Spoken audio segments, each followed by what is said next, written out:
नमस्कार दोस्तों, कैसे हैं आप लोग।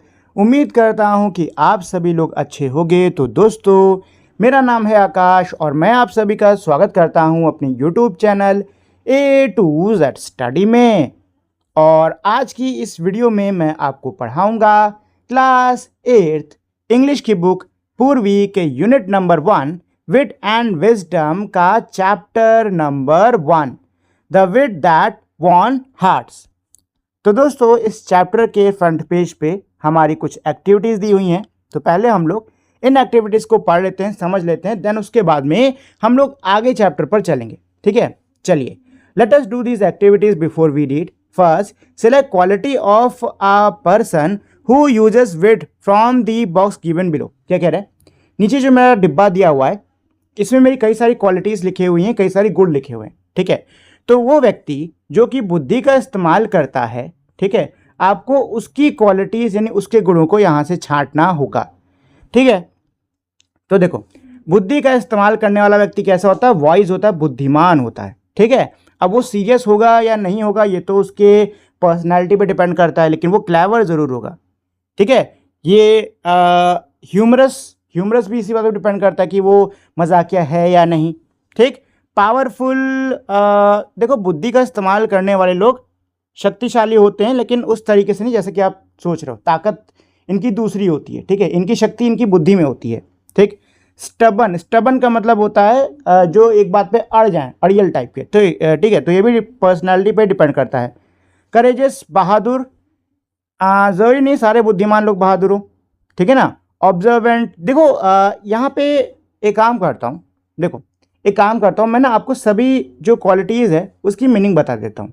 ठीक है, रीज़न ये है कि आपके हिसाब से हो सकता है जो व्यक्ति बुद्धिमान हो उसकी कुछ हो सकता है अलग क्वालिटीज़ हो सकता है किसी और के हिसाब से उसकी क्या हो, अलग क्वालिटीज़ हो। ठीक है, तो मैं यहाँ पे सभी जो क्वालिटीज़ देखी इनको मैं समझा देता हूँ, जैसे कि आपको जो भी क्वालिटी सही लग रही है आप उसको पिक कर सकते हो अपने हिसाब से। ठीक है, चलो, वॉइस का मतलब तो वही अक्लमंद, बुद्धिमान। सीरियस, जो कि एकदम सीरियस रहता है हर सिचुएशन में। ठीक है ना। क्लेवर, चतुर, पावरफुल, शक्तिशाली। ह्यूमरस, मजाकिया। स्टबन, जो अड़ियल होते हैं। करेजियस, बहादुर। ऑब्जर्वेंट, हर चीज़ का ध्यान रखने वाला, हर चीज़ को ध्यान से समझने वाला। चार्मिंग, जो कि सबको पसंद आता है। क्रिएटिव, जो कि नए नए तरीके ढूंढते हैं अपने काम करने के लिए। पंक्चुअल, समय के पक्के। कॉन्फिडेंट, खुद में विश्वास। और एनर्जेटिक, यानी कि जोश में रहने वाले। ठीक है ना। तो ये सारी क्वालिटीज़ मैंने आपको समझा दी हैं। इसमें से आपको जो क्वालिटीज़ लगती हैं कि भाई जो चतुर व्यक्ति उसकी ये क्वालिटीज़ होनी चाहिए, उसको आप पिक कर सकते हो। ठीक है, चलो अब इसमें क्या कह रहे हैं, now discuss reason for your choice of qualities. अब आपने जिन क्वालिटीज़ को, जिन गुणों को चुना है उसको चुनने के आपके रीज़न क्या है उसको डिस्कस करो। ठीक है, नेक्स्ट इसमें क्या कह रहा है, वर्क इन पेयर, जोड़ों में काम करो। एंड आंसर द रिडल, और इन पहेलियों का जवाब दो। दैट आर गिवन बिलो, जो कि मैंने नीचे दी हुई हैं। Share the answers with your classmates and teacher, अपने आंसर को आप अपने क्लासमेट और टीचर के साथ में बांटिए। तो चलिए दोस्तों, पढ़ना शुरू करते हैं। तो फर्स्ट क्या है, I can be a friend और a foe depending on how you use me. I can bring both joy और पेन, व्हाट एम आई। क्या कह रहे हैं कि मैं तुम्हारा दोस्त और दुश्मन दोनों हो सकता हूँ, निर्भर करता है कि तुम मेरा इस्तेमाल कैसे कर रहे हो। मैं तुम्हें खुशी भी ला सकता हूँ और मैं तुम्हें दर्द भी दे सकता हूँ, तो मैं कौन हूँ। तो दोस्तों देखिए, यहाँ पे आप फायर भी लिख सकते हो। क्या लिख सकते हो, फायर लिख सकते हो। ठीक है, साथ में चिली, मिर्ची लिख सकते हो। ठीक है ना, क्योंकि देखो फायर दोनों ही मेरे दोस्त दुश्मन होते हैं, सेम चीज़ चिली के लिए भी है। ठीक है, अगर मतलब मिर्ची के लिए भी है। अगर आप सही क्वांटिटी में सही तरीके से इनका इस्तेमाल करते हो तो ये आपको खुशी देंगे, और गलत तरीके से करोगे तो ये आपको क्या देंगे, दर्द देंगे। ठीक है, तो ऐसे कई सारे हमारे एग्जाम्पल्स हैं। इसमें ऐसे आप कई सारे आंसर्स ले सकते हो। ठीक है, तो आपको जो भी आंसर इसका लग रहा है वो आप इसमें पिक कर सकते हो। जोइन या फायर, चिली लो, कुछ और भी ले सकते हो। ठीक है, चलिए, what is always in front of you but can't be seen. क्या कह रहे हैं, आपके सामने वो क्या है जो कि हमेशा आपके सामने रहता है लेकिन आप उसको देख नहीं सकते हो। ठीक है, जो कि आपके सामने रहेगा, आपके आगे रहेगा। तो हमारे आगे क्या होता है दोस्तों, हवा।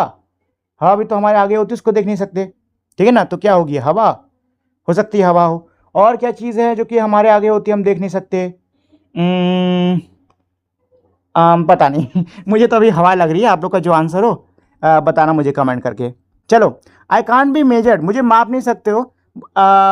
Sorry, I can be measure, I can be, not can't, I can be measure, मुझे माप सकते हो, but I can not be touch, लेकिन तुम मुझे छू नहीं सकते हो। आई कैन बी स्पेंड, मुझे खर्चा किया जा सकता है, but I can not B save, लेकिन मुझे बचाया नहीं जा सकता। व्हाट एम आई, मैं कौन हूँ? तो गाइस ये मुझको टाइम लग रहा है, ये होगा टाइम। क्योंकि देखो टाइम को आप माप सकते हो, ठीक है, लेकिन टाइम को आप छू नहीं सकते हो। टाइम को खर्च किया जाता है, कहते हैं कि तुम तो समय बर्बाद कर रहे हो या फिर तुम समय ज़्यादा ही इसमें खर्च कर रहे हो, but I can not B save, समय को बचा नहीं सकता, मतलब जो समय बीत गया वो समय बीत गया, आप उसको बचा नहीं सकते हो, ठीक है। तो इसका आंसर मुझे लग रहा है टाइम होगा, ठीक है। नेक्स्ट क्या है? What has to be shared before you keep it. क्या कह रहा है कि भाई कौन सी चीज़ है जो कि आपको शेयर करनी होगी रखने से पहले। तो ऐसी कौन सी चीज़ को हम लोग शेयर करते हैं रखने से पहले?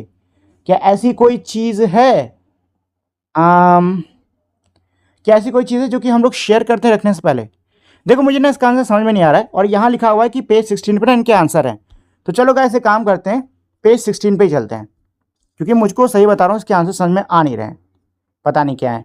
तो चलते हैं 16, कहाँ है 16 भाई? पेज हाँ ये रहा 16। तो ये है पेज 16। देखो फर्स्ट वाले का आंसर है वर्ड्स, अच्छा इन्होंने वर्ड्स दिया है, जिसमें हम लोग फायर नहीं कहते वो वर्ड्स है। सेकंड आपका टाइम है, थर्ड है आपका फ्यूचर, अच्छा हाँ फ्यूचर भी हमारे सामने होता है, उसको हम लोग देख नहीं सकते, ठीक है। और आखिरी है सीक्रेट, यानी कि रहस्य। आए सीक्रेट कैसे हो गया? चलो छोड़ो जी, इन्होंने जो आंसर दिया है पता नहीं क्या सोच के दिया है, लेकिन कुछ तो दिया ही है। चलो गाइस तो सीधे अब हम लोग चलते हैं हमारे चैप्टर पर, ठीक है। रुको रुको रुको रुको रुको रुकिए एक सेकेंड, यहाँ पे देखिए चैप्टर से पहले थोड़े और क्वेश्चंस हैं, तो चलो इसको भी डिस्कस कर लेते हैं, फिर चैप्टर पर चलते हैं, ठीक है ना। क्या है? डिस्कस इन पेयर्स, यानी कि जोड़ों में इन पर डिस्कशन करो। तो क्वेश्चन 1 क्या है? Why are qualities like humour and wit important in a person. किसी व्यक्ति में ह्यूमर और विट, ह्यूमर यानी कि मजाकियापन और विट यानी कि बुद्धिमत्ता महत्वपूर्ण क्यों होती है? देखो किसी भी व्यक्ति में ह्यूमर और विट क्यों इंपॉर्टेंट है? देखिए विट, विट क्या होती है? बुद्धिमत्ता, बुद्धिमानी, ठीक है, इससे आप सही फैसले ले सकते हो। और ह्यूमर, ह्यूमर क्यों? देखो ह्यूमर एक ऐसी क्वालिटी है जो कि हर व्यक्ति के अंदर होनी चाहिए, ठीक है। ये आपको जो आपके टफ टाइम्स होते हैं ना, उससे आपको ये हेल्प, उसमें आपको बहुत हेल्प देता है। इसके अलावा दूसरों को भी अच्छा लगता है आपसे बात करने में। अगर आपकी पर्सनैलिटी ह्यूमरस है तो दूसरों को भी काफ़ी अच्छा लगेगा आपसे बात करने में, ठीक है। और आप खुद भी खूब चेयरफुल रहोगे अगर आप ह्यूमरस पर्सनैलिटी के हो तो, ठीक। चलो सेकंड आर वाले पे चलते हैं। Why do you think king and queens prefer to have witty people among their courtiers. क्या कह रहे हैं कि भाई क्या लगता है आपको कि जो राजा और जो रानी हैं ये अपने आसपास जो इनके सभा के लोग हैं उनमें ये बुद्धिमान लोगों को रखना क्यों प्रेफर करते थे? तो देखो भाई राजा रानी को बहुत ही बड़े बड़े फैसले लेने होते थे राज्यों से जुड़े हुए, और उन राज्यों से जुड़े हुए बहुत सारे लोगों के क्या होते थे? जीवन होते थे, ठीक है। तो सीधी सी बात है, अगर आपको इतने महत्वपूर्ण फैसले लेने हैं तो आपके आसपास ऐसे लोग होना बहुत ही ज़्यादा ज़रूरी है कि जो कि आपको सही तरीके से मुद्दे को समझने में क्या करें? सहायता दे सकें, सही तरीके से आपको फैसले लेने में क्या कर सकें? सहायता दे सकें, ठीक है ना। तो यही रीज़न है कि भाई राजा रानी सही प्रकार से फैसले लें, सही प्रकार से कदम उठाएं, इसके लिए वो प्रेफर करते हैं कि उनके आसपास विटी लोग यानी कि बुद्धिमान लोग रहें, ठीक है। थर्ड क्या है? If you are asked to solve a disagreement between two people what approach would you take. अगर आपसे कहा जाए कि दो लोगों के बीच में मतभेद है, आपको उसको सुलझाना है, तो आप कैसे सुलझाओगे? ठीक है, तो इसमें जो भी आपका प्लान है वो आप बता सकते हो, ठीक है। देखो अगर मुझसे कहा जाएगा तो मैं तो दोनों को आमने सामने बैठवाऊंगा, ठीक है। दोनों को एक दूसरे के बारे में क्या नहीं पसंद है या किस बात पे उनका डिसएग्रीमेंट है उसको बोलने को कहूँगा, और दोनों को टाइम दूंगा कि ये दोनों एक दूसरे के सामने अपनी बात को पूरी तरीके से रख सकें और एक दूसरे को अपने पक्ष की दलील सुना सकें कि भाई मुझे इस बात पे ये डिसएग्रीमेंट है क्योंकि इसका ये रीज़न है, ठीक है ना, मुझे ये पसंद नहीं आया, ऐसे करके। चलो फोर्थ क्या है? Have you ever been in a situation where a small misunderstanding led to a big problem, how was it resolve. क्या कह रहे हैं? क्या आप कभी किसी ऐसी परिस्थिति में रहे जहाँ पे छोटी सी मिसअंडरस्टैंडिंग की वजह से कोई बड़ी परेशानी होगी हो और ये कैसे सुलझी? तो अगर आपके जीवन में ऐसी कोई घटना हुई हो, ऐसी कोई सिचुएशन हुई हो जिसमें छोटी सी मिसअंडरस्टैंडिंग की वजह से बहुत बड़ी समस्या हो गई है, तो उसके बारे में आप यहाँ पे लिख सकते हो, और वो कैसे रिजॉल्व हुई, हल हुई, उसके बारे में आप यहाँ पे लिख सकते हो, ठीक है दोस्तों। चलिए तो अब हमारा यहाँ से चैप्टर है स्टार्ट, ठीक है। लेकिन चैप्टर स्टार्ट करने से अच्छा एक चीज़ और, ये जो क्वेश्चन है ना ये हमारे सिर्फ डिस्कशन के लिए हैं, इसके आंसर मत लिखने लगिएगा, ये सिर्फ और सिर्फ आपके डिस्कशन के लिए होते हैं, इसलिए इसमें लिखा भी हुआ है डिस्कस इन पेयर। ठीक है, चलिए दोस्तों, तो आते हैं हम लोग हमारे चैप्टर पर। लेकिन उससे पहले मैं आप लोगों से बहुत ही छोटी सी रिक्वेस्ट करना चाहूँगा दोस्तों, कि अगर आप लोगों ने अभी तक इस वीडियो को लाइक, शेयर और मेरे चैनल को सब्सक्राइब नहीं किया है तो प्लीज़ फटाफट से आप लोग इस वीडियो को लाइक, शेयर और मेरे चैनल को सब्सक्राइब कर दीजिए, ताकि आपको भविष्य में भी ऐसे ही वीडियोस मिलते रहें। The Vijayanagara empire was renowned for its glory, wealth and cultural achievements. क्या कह रहे हैं कि जो विजयनगर साम्राज्य है वो जाना जाता है अपने वैभव के लिए, धन, समृद्धि और सांस्कृतिक उपलब्धियों के लिए। Among its many illustrious rulers, King Krishnadeva Raya ruled 1509 to 1529 CE, stood out as a wise and powerful monarch. इनके कई सारे जाने माने शासकों में से महाराज कृष्णदेव राय, जिन्होंने 1509 से लेकर 1529 CE तक राज करा है, ये बाकी राजाओं में से बहुत ज़्यादा बुद्धिमान और शक्तिशाली राजा के रूप में उभरे हैं। His reign is often referred to as the golden era of the Vijayanagar Empire, a time when art, literature and architecture flourished. क्या कह रहे हैं, इनकी जो रेन है, मतलब इन्होंने जितने समय तक राज किया है, उस पूरे समय काल को विजयनगर एम्पायर का गोल्डन एरा, स्वर्ण समय भी कहा जाता है। ठीक है ना, गोल्डन एरा यानी कि सुनहरा समय भी कहा जाता है। क्यों? क्योंकि यह वो समय था जब चित्र, साहित्य, वास्तुकला खूब फली फूली। A great patron of learning, Krishnadeva Raya was not only an eminent warrior but also a gifted poet.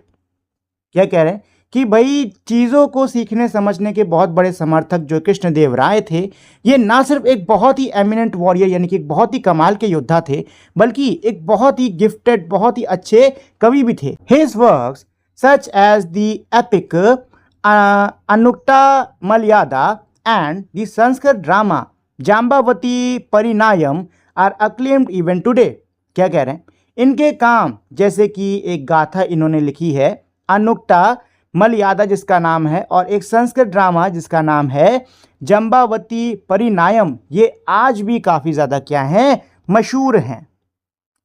Krishnadeva राया's court was home to 8 celebrated poets collectively known as अष्टादिग्गजास। क्या कह रहे हैं, कृष्णदेव राय की जो कोर्ट थी, जो इनकी सभा थी, उस समय के जाने माने 8 जो बहुत ही मशहूर कवि थे वो इनकी सभा में रहा करते थे, बैठा करते थे।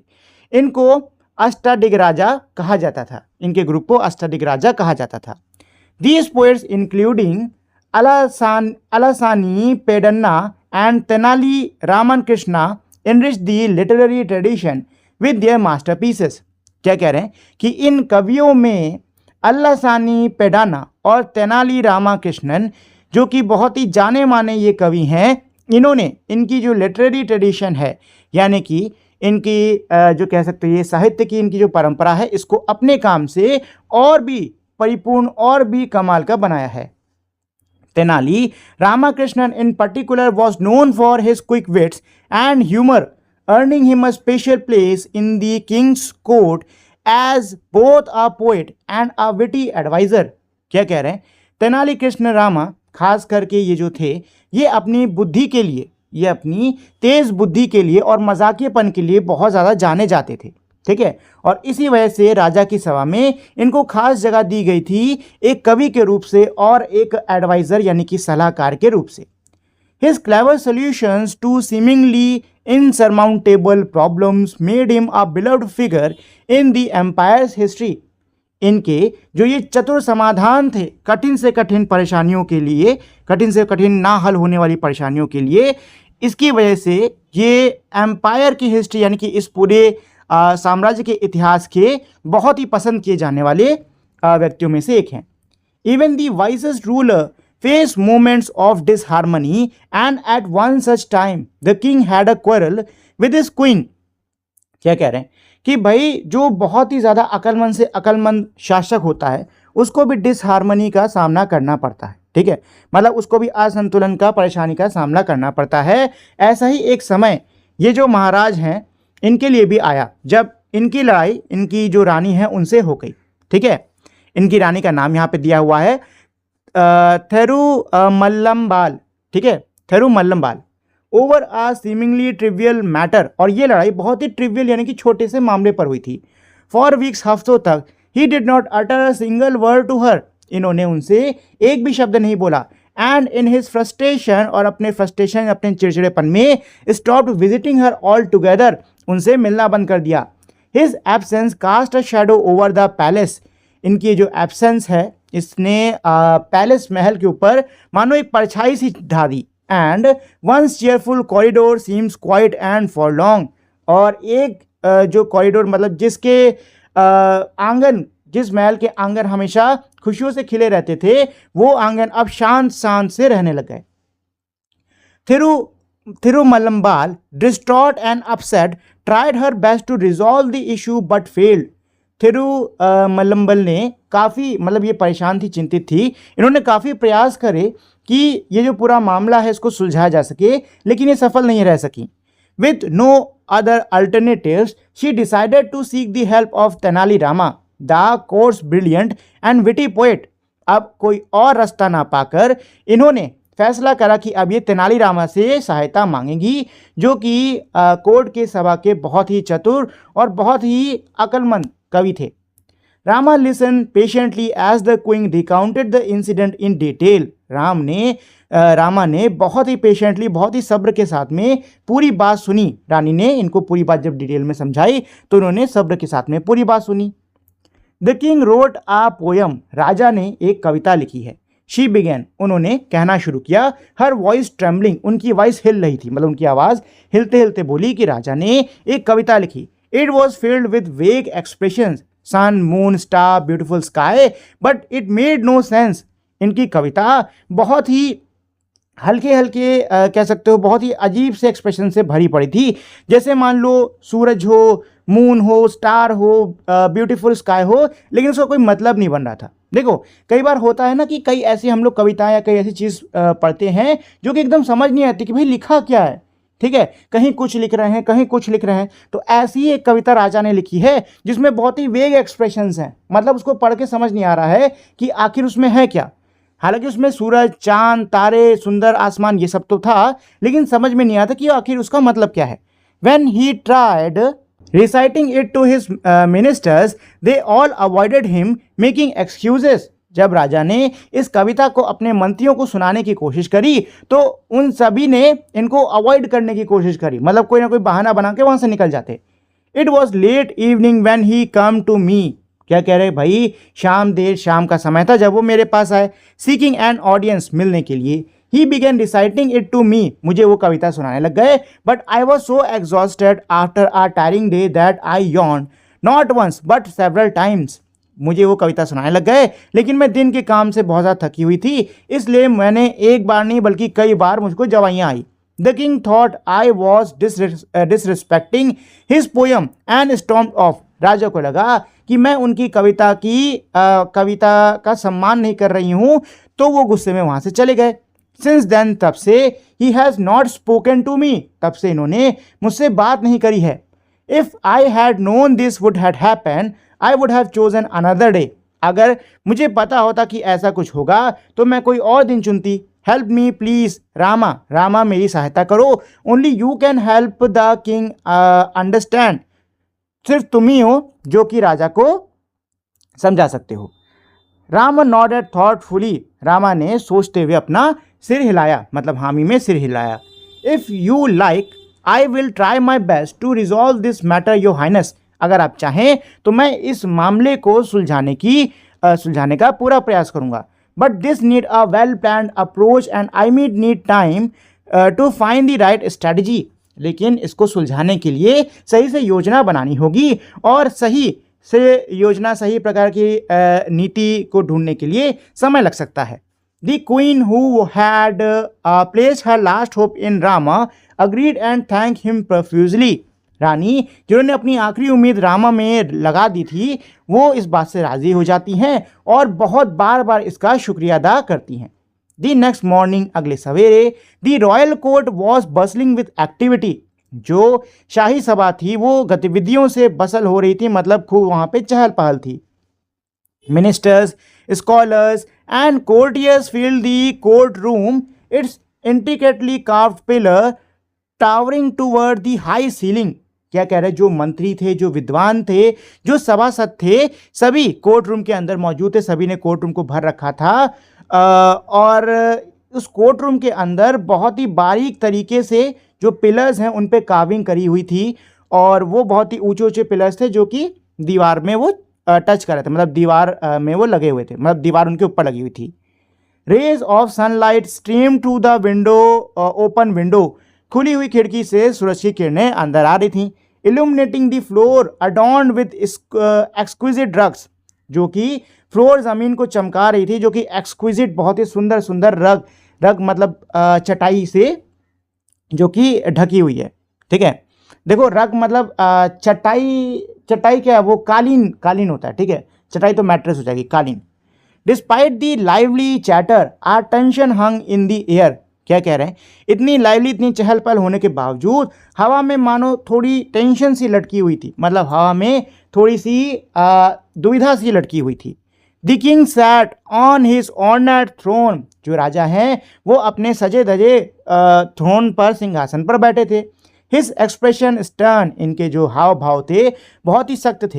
His sharp I scanning the room, इनकी तेज तीखी आंखें कमरे को छान रही थीं। It was evident that the unresolved quarrel still not at him, यह बात तो स्पष्ट थी कि जो अनरिजॉल्व यानी कि ये जो लड़ाई हुई है, ये जो बहस हुई इनके बीच में, अब भी ये इनको खाए जा रही थी। The court's discussion was centred on improving paddy cultivation in the empire, जो सभा में उस समय डिस्कशन चल रहा था, जिस बात पे वाद विवाद चल रहा था, बात चल रही थी, वो ये थी कि भाई जो पैडी कल्टीवेशन है, यानी कि जो धान की जो उपज है उसको कैसे बढ़ाया जा सके। वन बाय वन, एक एक करके, the ministers rose to present their ideas, एक एक करके सभी मंत्री उठे, उन्होंने अपने अपने उपाय बताए। Some suggested expanding irrigation networks while other advocated for better manures, कुछ ने जो सिंचाई करने के जो साधन है उनको बढ़ाने की बात कही, जबकि कुछ ने बेहतर खाद के इस्तेमाल की बात कही। अमिड दिस सजेशंस, इन सभी सजेशन सलाहों के बीच में, Tenaliram stood quietly at the edge of the court, Tenaliram शांति के साथ में सभा के किनारे खड़ा था। Observing everyone with an amused smile, वो सभी को ऑब्जर्व कर रहे थे एक बहुत ही अम्यूज स्माइल, मुस्कुराहट के साथ में। Finally the king called upon Ram, अंत में जो राजा हैं वो रामा को बुलाते हैं। The chatter in the court died down as all eyes turn to him, जो चहल पहल थी सभा में वो एकदम शांत हो जाती है, सारी आंखें रामा की तरफ घूम जाती हैं। Rama approach the throne, Rama जो है वो सिंहासन के करीब जाते हैं। Carrying a plate full of paddy seed, थाली में मतलब उनके पास में एक थाली भर के धान के बीज थे। बाउइंग लो, झुकते हुए, नीचे झुकते हुए, ही बिगन योर हाइनेस, उन्होंने शुरुआत करी, महाराज, I bring you a revolutionary type of paddy seed, मैं आपके लिए समय बदल देने वाला बहुत ही कमाल का धान का बीज लेके आया हूं। If these are sown the yield will be 3 times greater than the current result, अगर इनको बोया जाएगा तो उपज अभी की उपज से 3 गुना ज्यादा होगी। A murmur swept through the room, कमरे में खुसफुसाहट शुरू हो जाती है। One of the courtier known for his sarcasm whisper just loud enough to be heard, I wondered if these are magic seeds, next he will claim they will grow without water. क्या कह रहे हैं कि भाई इनके एक सभासद, इनके सभा में बैठे हुए एक व्यक्ति, वो जो कि अपने सार्काज्म के लिए, अपने मजाक के लिए जाने जाते थे। मतलब देखो सार्काज्म का मतलब क्या होता है कि किसी चीज़ का विरोध करना मजाक के साथ में, ठीक है, ये होता है सार्काज्म। ठीक है, तो ये कह रहे जो कि अपने सार्काज्म के लिए जाने जाते थे, उन्होंने खुसफुसाया, लेकिन इतनी तेज खुसफुसाया कि सबको सुनाई दे जाए कि ऐसा तो मैं तो ये सोच रहा हूँ कि कहीं ये जादुई बीज तो नहीं, ऐसा तो नहीं कि अब ये दोबारा से कहेंगे कि अब ये बिन पानी के भी उग सकते हैं, ऐसा उन्होंने कहा। Another मटर्ड perhaps he found them on the moon, दूसरे ने फुसफुसा के बोला हो सकता है इसे उसे वह चांद पे मिले हों। Sneaker rippled through the court, ये सुन के स्नीकर्स यानी कि थोड़ी थोड़ी हंसी पूरे कोर्ट में फैल गई। द किंग फ्राउंड अनइम्प्रेस, ये देखकर जो राजा बिल्कुल भी इंप्रेस नहीं हुए, और फ्राउन यानी कि थोड़े से मतलब एक्सप्रेशन, फ्राउन का मतलब होता है थोड़ा गुस्से में अपनी आंखों को थोड़ा सा चिपकाना, ठीक है, ये एक्सप्रेशन होता है। दैट साउंड्स absurd ही मटर्ड, इन्होंने बुनबुनाया कि ये तो एकदम बकवास लग रहा है, मतलब ऐसे बोला कि ये तो एकदम बकवास है। absurd का मतलब क्या होता है, बकवास। Such cultivation would need special soil, ऐसे उपज के लिए तो खास प्रकार की मिट्टी चाहिए होगी, खाद चाहिए होगा, कीटनाशक चाहिए होंगे। If by chance something were to go wrong our farmers would suffer, और कहीं अगर गलती से कुछ गलत हो गया तो हमारे किसानों को झेलना पड़ेगा। राम स्माइल्ड, रामा जो है वो मुस्कुराते हैं। अनफेस्ड, बिल्कुल भी इस बात से चिंतित नहीं होते हैं। That may be true your majesty but the real issue lies not with the seed themselves but with the person who sow them. जो ये राम हैं ये बिल्कुल भी परेशान नहीं होते हैं, और ये मुस्कुराते हुए कहते हैं जो आपने कहा एकदम सही कहा महाराज, लेकिन यहाँ पे जो असली मुद्दा है, जो असली समस्या है वो बीजों की नहीं बल्कि उन लोगों की है जो कि उसको बोएंगे। A hush fell over the court as Rama's word hung in the air। क्या कह रहे हैं कि भाई कोर्ट में, सभा में राम के शब्द को सुनते हुए, रामा को शब्द को सुनते हुए शांति सी छा गई। द किंग्स आईब्रोज फॉरवर्ड, राजा के जो आंखों की पलकें हैं, जो भौवें हैं, वो फॉरवर्ड यानी कि उन्होंने फिर से चिंतन में उनको चिपकाया। What is wrong with the person who sows the seed? Speak clearly Rama, he roared। उन्होंने चिल्लाते हुए कहा कि कहना क्या चाह रहे हो राम, कि बीज मतलब जो व्यक्ति जो कि बीज बो रहा है उसके साथ परेशानी है, बीज के साथ में नहीं, कहना क्या चाह रहे हो स्पष्ट रूप से कहो।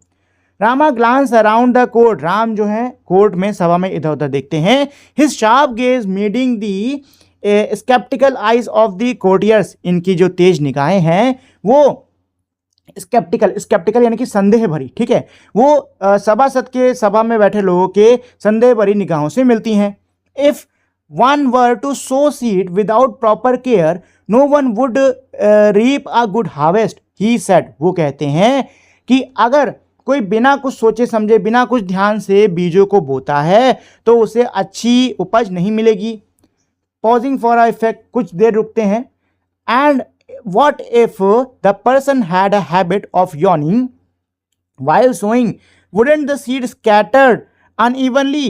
फिर वो कहते हैं और क्या हुआ अगर और क्या होगा अगर जो व्यक्ति बो रहा है इन बीजों को उसे यॉर्निंग यानी जवाई लेने की आदत हुई, तब तो भाई जो बीज हैं इधर उधर सब फैल जाएंगे। The court erupted into laughter, the early sarcasm replaced by genuine abusement. क्या कह रहे हैं कि भाई अब जो पूरी सभा है वो लाफ्टर से भर जाती है, यानी कि सब लोग जोर जोर से हंसने लग जाते हैं। शुरुआत का जो सार्केज्म था अब वो वाकई में मजाक में बदल गया है। मतलब पहले जो लोग इनके खिलाफ बोल रहे थे थोड़े से व्यंग मार के, अब वो वाकई में मजे में हंस रहे थे।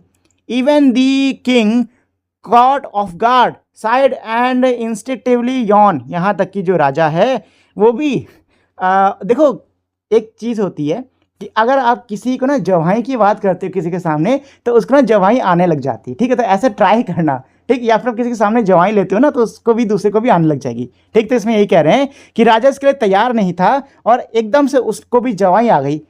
Rama watched him keenly, Rama ने बहुत ही ध्यान से इनको देखा। देन कंटिन्यूड, अपनी बात को आगे करा। योर मैजेस्टी महाराज, is there anyone in this world who does not yawn? महाराज इस दुनिया में क्या कोई है जो कि यौन नहीं करता, इसको जवाई नहीं आती? It is as natural as breathing, ये सांस लेने जितना ही प्राकृतिक है। The king's expression shifted as realisation dawn, जो राजा के हाव भाव हैं वो बदलते हैं क्योंकि अब उसको आभास होता है। His mind raced back to the quarrel with the king, इनका जो दिमाग है रानी से हुई बहस पर वापस से जाता है। ही रिमेंबर्ड, इनको याद आता है, scolding her harshly for yawning while he recited his poem, उनको याद आता है कि किस तरीके से बुरी तरीके से इन्होंने उनको डांटा था जब यह अपनी कविता सुनाए थे और उन्होंने जवाई ली थी तब। He realize how unfair he had been, उनको आभास होता है कि वो कितने ज़्यादा गलत तरीके से उनसे पेश आए थे। If I had known that yawning was not a sign of a disrespect I wouldn't have taken her gesture so personally, he thought, regret filled his heart. क्या कह रहे हैं कि भाई इनके दिल में अब पछतावा भर आया है और ये सोचने लग गए कि अगर मुझे पता होता ये कि जवाही लेना किसी की डिसरिस्पेक्ट का निशान नहीं होता है, मतलब किसी की बेइज्जती का निशान नहीं होता है, तो मैं इस जेस्चर को यानी कि उनकी इस हरकत को इतना पर्सनली, इतना दिल से नहीं लगाता। दैट इवनिंग, उस शाम, the king approach the queen with a softened expression. जो राजा हैं वो रानी के पास में सॉफ्टेंड यानी कि अपने कह सकते हो प्रेम भरे भावों को लेकर जाते हैं।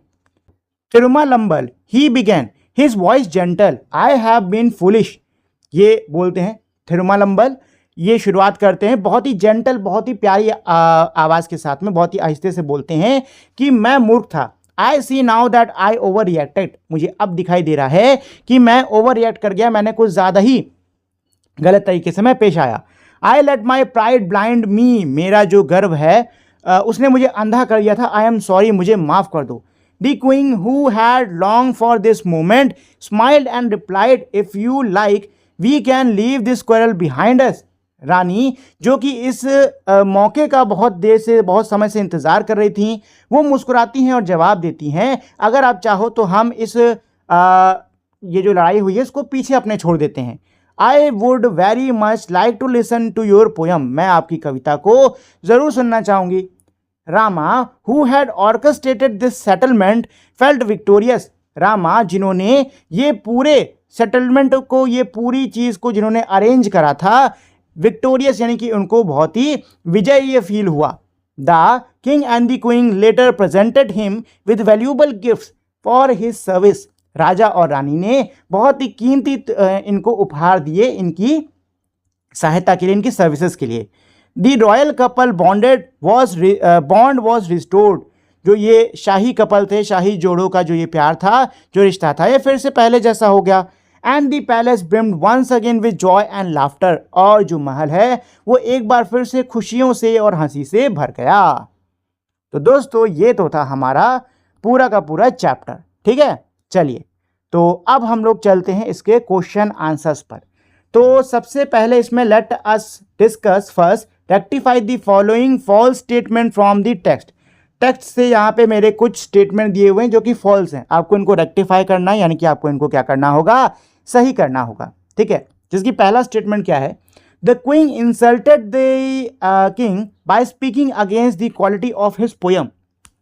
क्या इसका मतलब कि जो क्वीन है, जो रानी है, उन्होंने राजा की इंसल्ट करी, राजा की इन्होंने बेइज्जती करी, को पोयम जो है, कविता जो है, उसकी क्वालिटी के खिलाफ यानी उसके गुण के खिलाफ बोलकर। तो देखो ऐसा तो कुछ भी नहीं था, रानी ने पोयम को लेकर कुछ भी नहीं कहा था, ठीक है। रानी ने कहा था कि नहीं कहा था, कुछ नहीं कहा था ना, कुछ भी नहीं कहा था, बल्कि वो जवाई लेने लग गई थी और राजा को क्या लगा कि भाई रानी तो हमारी क्या कर रही हैं, बेइज्जती कर रही हैं, उन्होंने ऐसा समझ लिया, ठीक है ना। तो पहली चीज़ तो ये स्टेटमेंट मेरा फॉल्स है, ठीक है। और सही स्टेटमेंट में यही लिख सकते हो, the king did not insulted the queen did not insulted the king by speaking against his. एक सेकंड रुक जाइए, ये ना थोड़ा ज़्यादा बड़ा हो जाएगा, तो मैं दूसरा बता रहा हूँ शॉर्ट में, ठीक है। उस वाले को आप लिख लेना, नहीं तो ये कुछ ज़्यादा ही बड़ा हो जाएगा। तो इसमें लिख लेना, the queen did not insult the king, she yawned out of tiredness while he recited the poem which the king misunderstood as disrespect, ठीक है, एज डिसरिस्पेक्ट, ठीक है, ये लिख लो, ये ज़्यादा सही रहेगा। चलो सेकंड क्या है, Tenali Rama immediately went to the king and convince him to talk to the queen. Tenali Ram जो होते हैं वो फटाक से राजा के पास में जाते हैं और उनको मनाते हैं कि वो रानी से बात करें। तो ऐसा तो बिल्कुल भी नहीं है, तेनालीराम ने ऐसा नहीं करा था, बल्कि उन्होंने क्या करा, उन्होंने एक चतुर योजना बनाई, ठीक है, और जो धान के बीज हैं उनकी सहायता से राजा को उनकी गलती का एहसास कराया, ठीक है। तो इसका आंसर यही है, Tenali Rama planned a clever strategy and used a story about paddy seeds in the court to help the king realise his mistakes, ठीक है दोस्तों। चलिए तो अब हम लोग नेक्स्ट वाले पर चलते हैं। थर्ड मेरा क्या है, the courtiers admire the king's poem and praises his literary talent. जो कोर्टियर्स हैं, जो सभा के लोग हैं, उन्होंने राजा की जो ये पोयम है, राजा ने ये जो कविता लिखी थी, इसको बहुत ही एडमायर करा, यानी कि खूब पसंद करा, खूब इसकी तारीफ करी, और राजा का जो लिटरेरी टैलेंट है उसकी खूब इन्होंने बढ़ाई करी। तो ऐसा तो कुछ भी नहीं है, उल्टा जो कोर्टियर्स थे वो कोई ना कोई बहाना बना के भाग जाते थे, ठीक है, वो सुनना ही नहीं चाहते थे इनकी कविता को। तो आंसर यही है, the courtiers avoided commenting on the king's poem and made excuses to not to hear it. ठीक है, चलिए फोर्थ पर चलते हैं। फोर्थ मेरा क्या है, the minister in the court were eager to hear Tenali Rama's idea about paddy cultivation. जो सभा के अंदर मौजूद जो मंत्री थे वो तेनाली रामा का जो आइडिया है पैडी कल्टीवेशन को लेकर उसको सुनने के लिए बड़े ही आतुर हैं। तो ऐसा कुछ था क्या, बताओ, ऐसा कुछ था नहीं, बल्कि जो मिनिस्टर्स थे शुरुआत में उनको क्या हो रहा था, शक हो रहा था कि तेनाली राम क्या बोल रहे हैं। ठीक है, सबको बड़ा शक हो रहा था, कई तो मजाक भी उड़ा रहे थे, है कि नहीं। तो इसका यही आंसर है, the ministers were sceptical and even mocked Tenali Ram when he presented the idea about the magical paddy seeds। ठीक है, चलिए लास्ट पर आते हैं, फिफ्थ वाले पर। क्या है मेरा ये, the king never realized his mistake and continued to stay angry with the queen।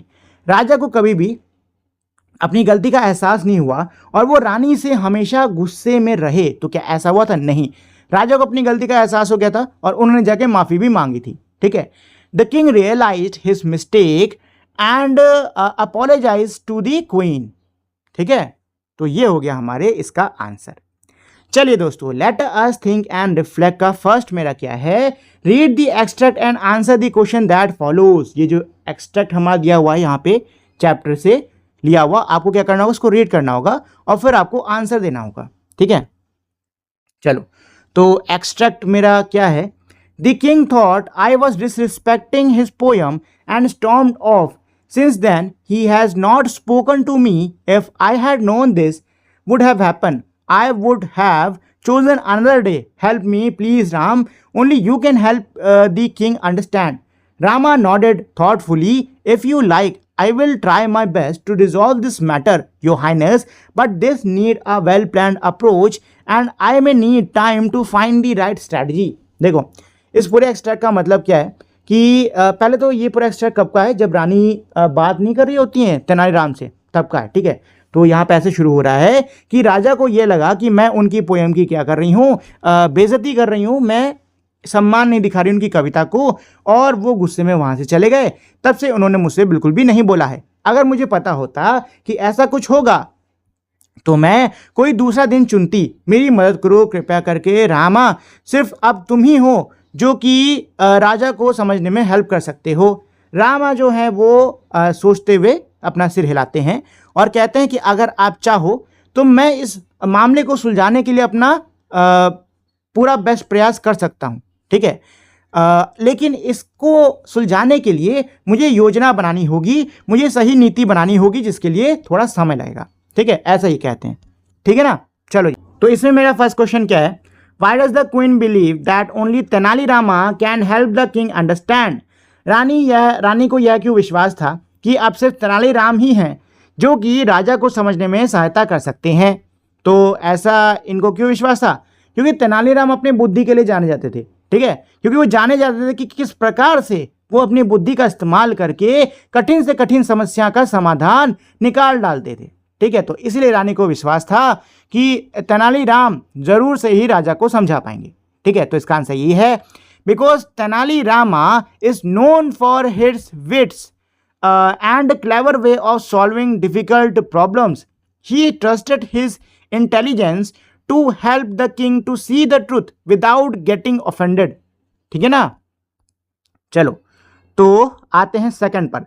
Second क्या कह रहा है, what does the queen statement If I had known this would happen, I would have chosen another day suggested about her feeling। क्या कह रहे हैं कि भाई रानी का ये जो स्टेटमेंट है कि अगर मुझे पता होता कि ऐसा होगा तो मैं कोई दूसरा दिन चुनती। तो इससे रानी के हमें किस फीलिंग का, कैसे क्या फीलिंग, उनको कैसा महसूस हो रहा है, इसके बारे में हमें क्या पता चलता है। ठीक है ना, तो देखो यहाँ मेरे ऑप्शन दिए हैं कि वो बहुत ज़्यादा गुस्सा है राजा के ओवर रिएक्ट करने पर, उनको पछतावा है कि ये जो गलतफहमी हुई है इसके ऊपर। She believe the poem was not worth listening, उनको ये यकीन है कि कविता सुनने लायक नहीं है। She is worried that king might punish her, राजा को उनको डर है कि राजा उनको क्या करेंगे, सजा देंगे। तो इसमें जो सही आंसर है वो दोस्तों का मेरा बी वाला। ठीक है, उनको ये जो मिसअंडरस्टैंडिंग हुई है, गलतफहमी हुई है, इस पर इनको क्या है, काफ़ी पछतावा है। ठीक है, चलो थर्ड पे आते हैं। थर्ड क्या है, how does Tenalirama's response reflect his wisdom and problem solving skill. Tenaliram का जो रिस्पॉन्स था वो उनकी बुद्धि को और उनके समस्या को सुलझाने की जो उनकी काबिलियत है इसको कैसे दर्शाता है। तो देखो भाई, तेनालीराम ने समय लिया, ठीक है ना, उन्होंने पूरी समस्या को समझा, ठीक है ना, और फिर राजा को इस तरीके से इन्होंने अपनी बात समझाई कि राजा को समझ में भी आ गया, उसको राजा को खराब भी नहीं लगी, ठीक है ना। तो ये सब अगर तेनालीराम के बुद्धि को, उनकी प्रॉब्लम सॉल्विंग स्किल को नहीं दर्शाता है तो और क्या दर्शाता है, ठीक है ना। तो उसका आंसर यही है कि he does not rush into the situation, instead he planned a smart approach to make the king realise his mistake without directly blaming him, showing his wisdom and problem solving skill। ठीक है, चलो fourth वाले पर चलते हैं। fill in the blanks by choosing the correct option from those given in the bracket। क्या कह रहा है, ब्रैकेट में दिए हुए से आपको सही ऑप्शन पिक करना होगा। the king's reaction shows that he is sensitive and, अब यहां पे ब्रैकेट खाली जगह दी, फिर ब्रैकेट दी है in his poetry। क्या है कि भाई ये जो राजा का रिएक्शन है ये दर्शाता है कि जो राजा हैं वो सेंसिटिव हैं और अपनी कविता में has a lot of faith, अपनी कविता में इन्हें बहुत यकीन है। टेक ग्रेट प्राइड, अपनी कविता पे इन्हें गर्व है।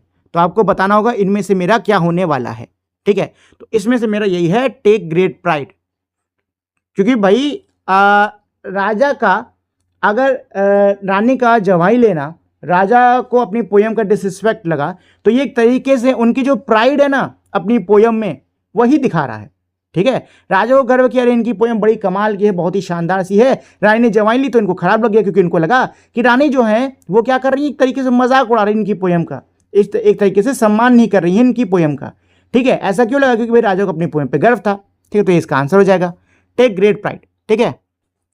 चलिए जी, तो अब नेक्स्ट मेरा सेकंड है एब्स्ट्रैक्ट। क्या है, that evening the king approach the queen with a soften expression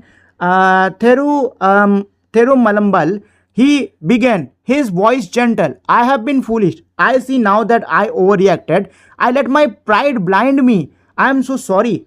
the queen who had long for this moment smiled and replied, if you like we can leave this quarrel behind us, I would very much like to listen to your poem। ठीक है, क्या इसका मतलब कि उस शाम जो राजा हैं वो रानी के पास में जाते हैं, इनके एक्सप्रेशन बहुत ही सॉफ्ट थे, बहुत ही नरम हाव भाव को लेकर रानी के पास में जाते हैं और कहते हैं थिरुमलंबल, बहुत ही जेंटल, बहुत ही प्यारी आवाज़ के साथ में शुरू करते हैं कि मैं मूर्ख था, मैंने अब मुझे दिखाई दे रहा है कि मैं उस समय ओवर रिएक्ट कर गया, मैं कुछ ज़्यादा ही गलत तरीके से तुमसे पेश आया। मेरी जो प्राइड है, मेरा जो ये कह सकते हो एक तरीके से गर्व घमंड है अपनी कविता पर, इसने मुझे अंधा कर दिया था, मुझे माफ़ कर दो। रानी जो है, जो कि इस समय का, इस क्षण का बहुत लंबे समय से इंतजार कर रही थी, मुस्कुराती हैं और जवाब देती हैं, अगर आप चाहें तो हम इस लड़ाई को अपने पीछे छोड़ सकते हैं और मैं आपकी कविता सुनना चाहूँगी, ठीक है। तो यह है इस पूरे एक्सट्रैक्ट का मतलब। चलो जिसके क्वेश्चंस पर आते हैं। तो पहला मेरा क्या है, complete the following with the suitable explanation. आपको एक्सप्लेनेशन के साथ में इसको पूरा करना होगा।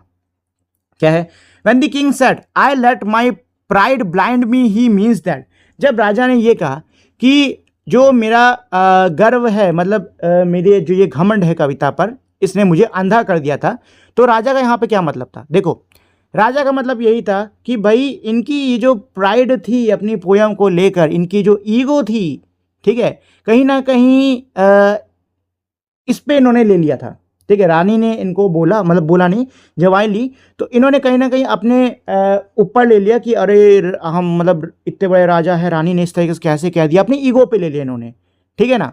और सही प्रकार से जो सिचुएशन है, परिस्थिति है, उसको देखा नहीं इन्होंने, ठीक है। तो यही इनका मतलब है, ठीक है। He means that he allows his ego to take control and didn't see the situation fairly और कामली। इनका यही मतलब है कि इन्होंने अपनी ईगो को अपने ऊपर हावी होने दिया, अपने घमंड को अपने ऊपर हावी होने दिया, और जो परिस्थिति थी उसको सही से ना तो समझा, नहीं तो जानने की कोशिश करी।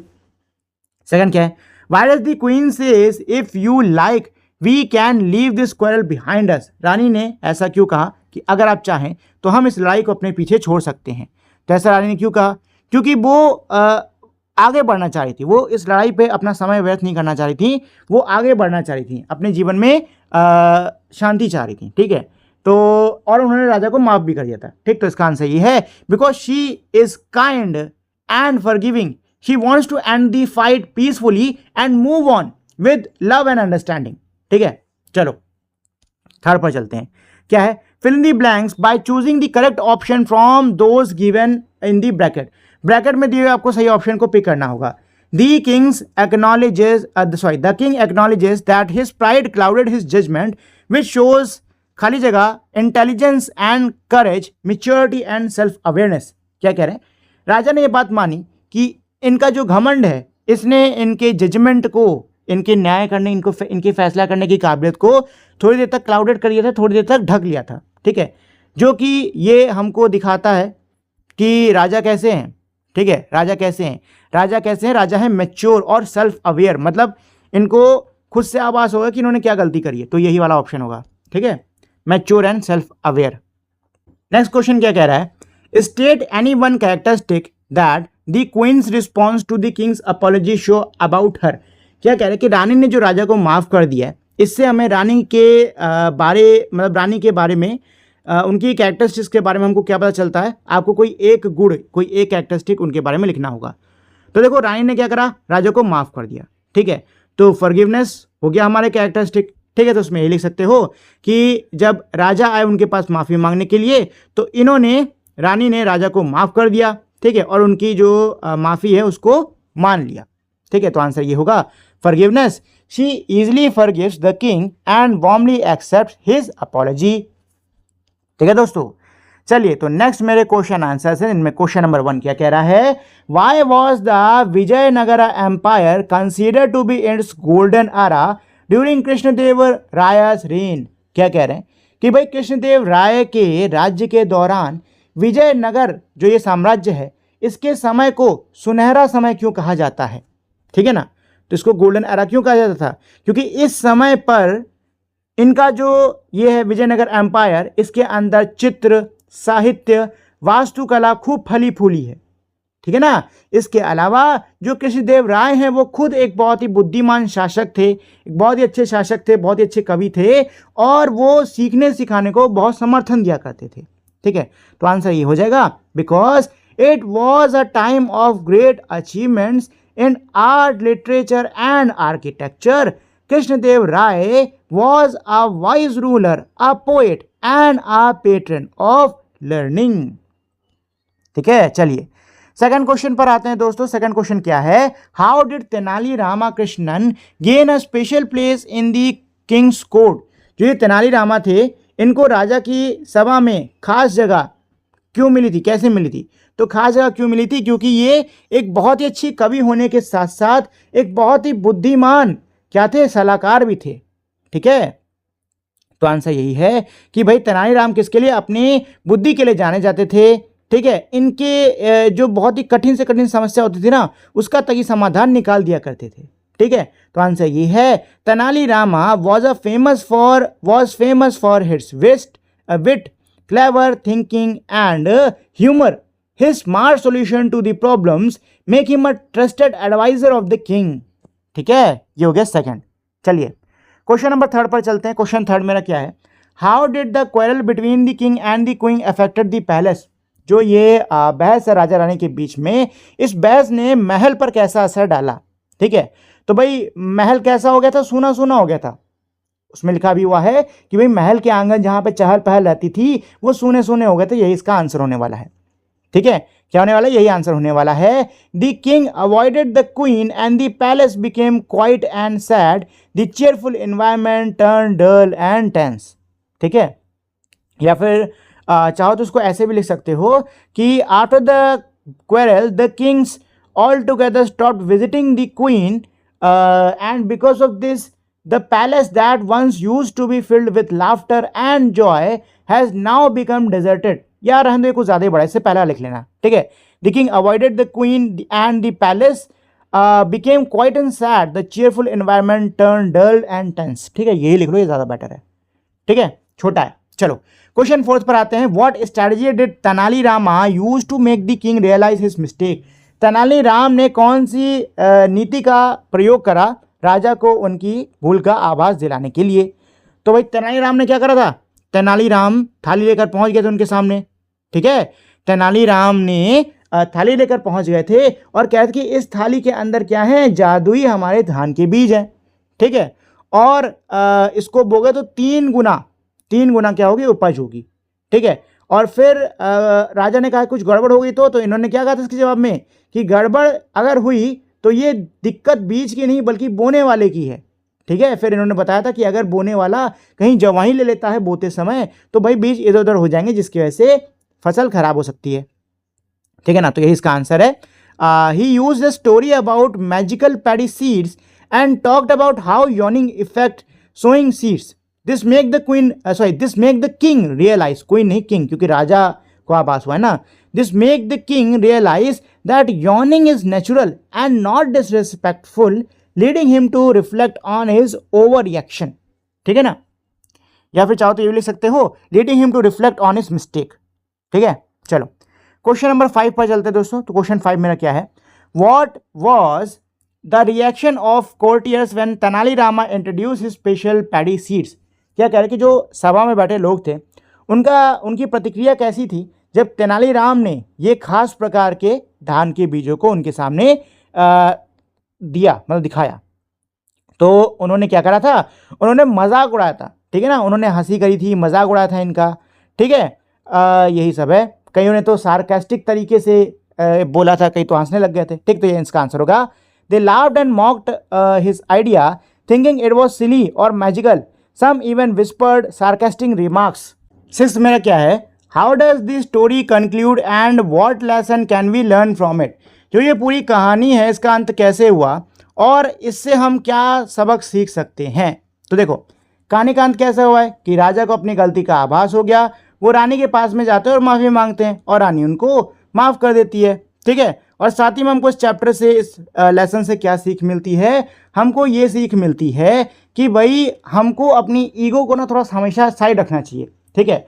और कभी भी कोई भी परिस्थिति होती है तो उसमें हमें अपनी बुद्धि का इस्तेमाल करना है, ठीक है। सब्र से बुद्धि का इस्तेमाल करना है हमको, ठीक। चलो तो आंसर ये होने वाला है। The king realises his mistake and apologise to the queen, ठीक है। And the queen forgive him, और उसके बाद में लिख लो and this story teaches us the important of forgiveness and using wisdom in all the situations, ठीक है। चलो ये लिख लो इसमें। अब आते हैं लेट अस लर्न का फर्स्ट क्या है मेरा ये? Fill in the blanks and complete the paragraph by choosing suitable expression from the box given below. बहुत आसान है। देखो क्या कह रहे हैं, मेरा ये पैराग्राफ है, इसमें खाली जगह है, खाली जगह भरनी है डब्बे से शब्द उठा के, ठीक है। चलो सीधे इसको सॉल्व करना स्टार्ट करते हैं।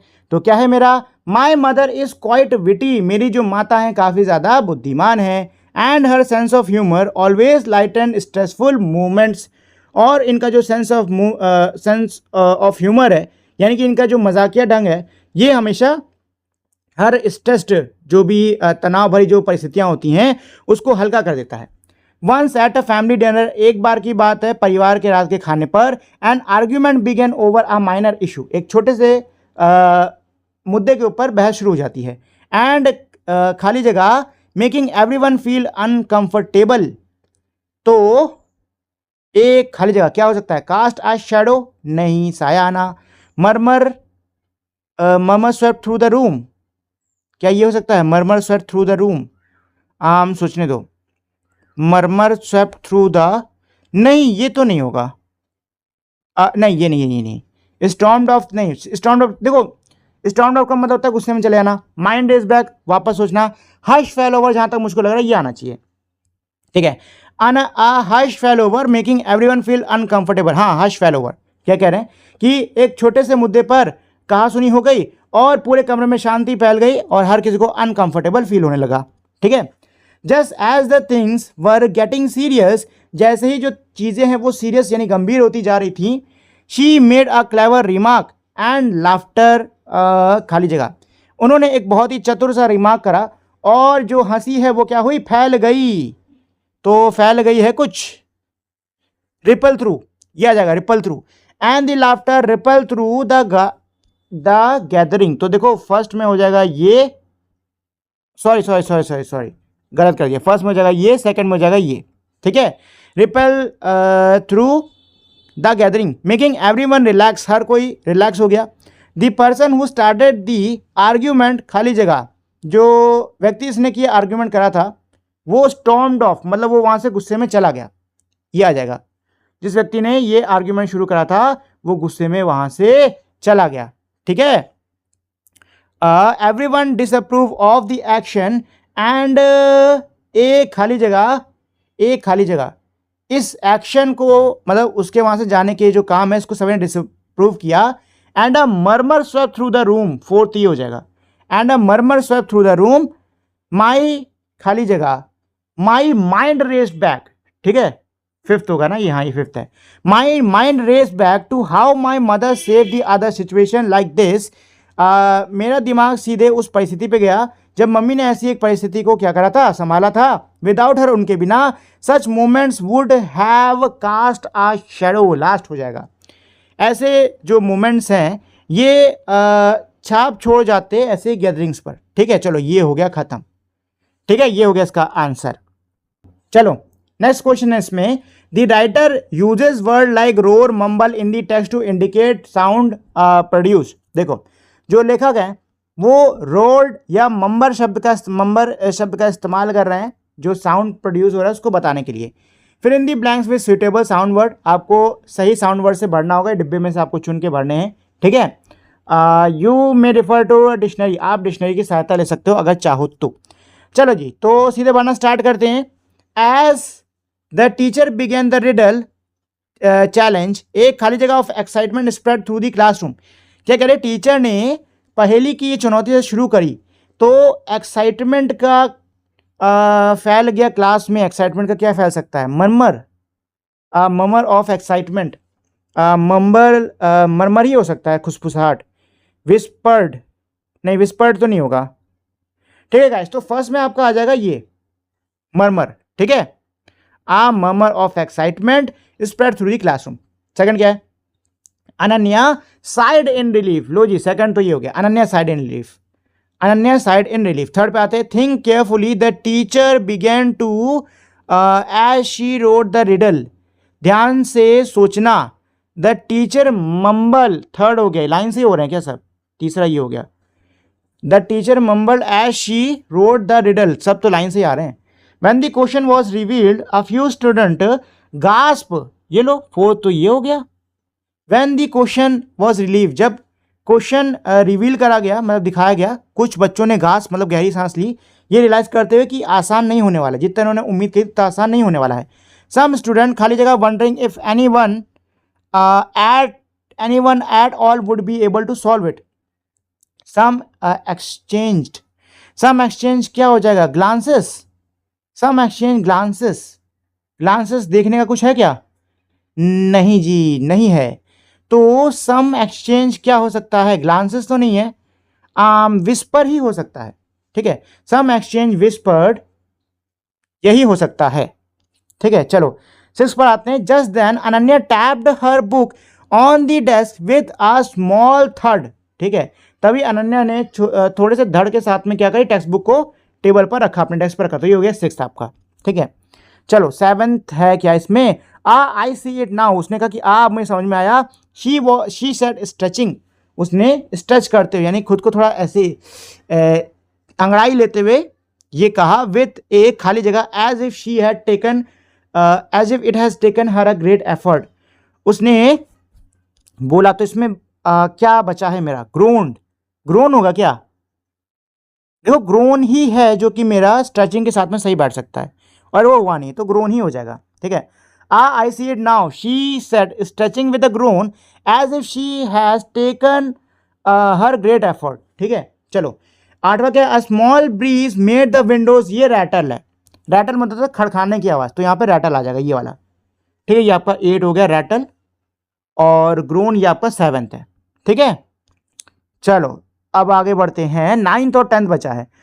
So what's the answer, the student खाली जगह their voice filled with playful amusement, sorry enthusiasm, तो क्या आंसर है? बच्चों ने एंथुजियास्टिक मूड से कहा, तो इसमें क्या बैठ सकता है? देखो हमारा क्या बचा हुआ है, रोड बचा है ना, हाँ रोड हो जाएगा। तो गाइज रोड हो जाएगा 9th में, ठीक है। बच्चों ने थोड़ा चिल्लाते हुए एंथुजियाज्म के साथ में चिल्लाते हुए बोला, तो ये बताओ मैडम जी क्या था आंसर, ठीक है।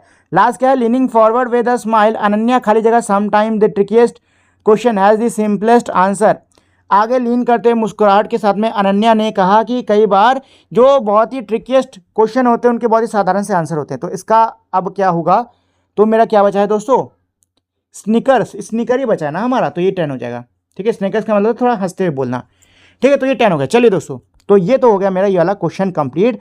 अब आते हैं थर्ड पर। तो तीसरा क्या है, एज यू हैव लर्न, जैसे कि आपने लर्न करा है, a compound word is formed when two or more words are combined to create a new word with a distinct meaning।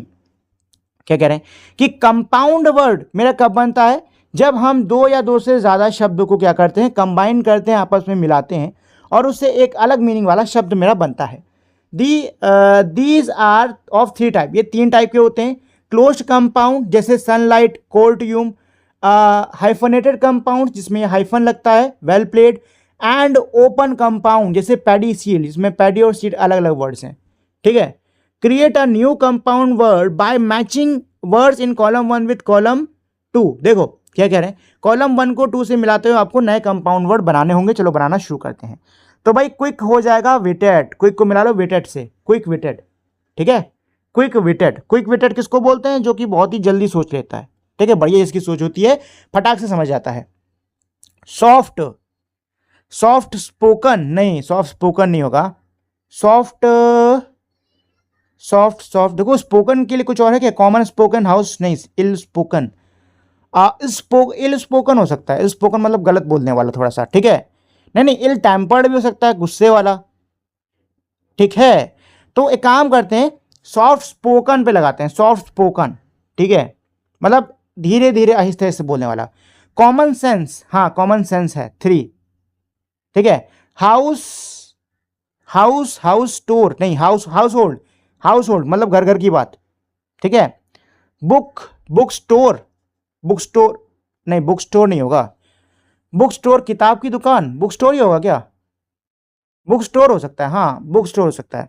चलो बुक स्टोर कर लेते हैं। 5वां, इल टेम्पर्ड गुस्सा जिसको जल्दी आता है। 6ठा, स्काई, स्काई ब्लू आसमानी नीला रंग, ठीक है। और आखिरी तुम्हारा ये डांस हॉल हो जाएगा।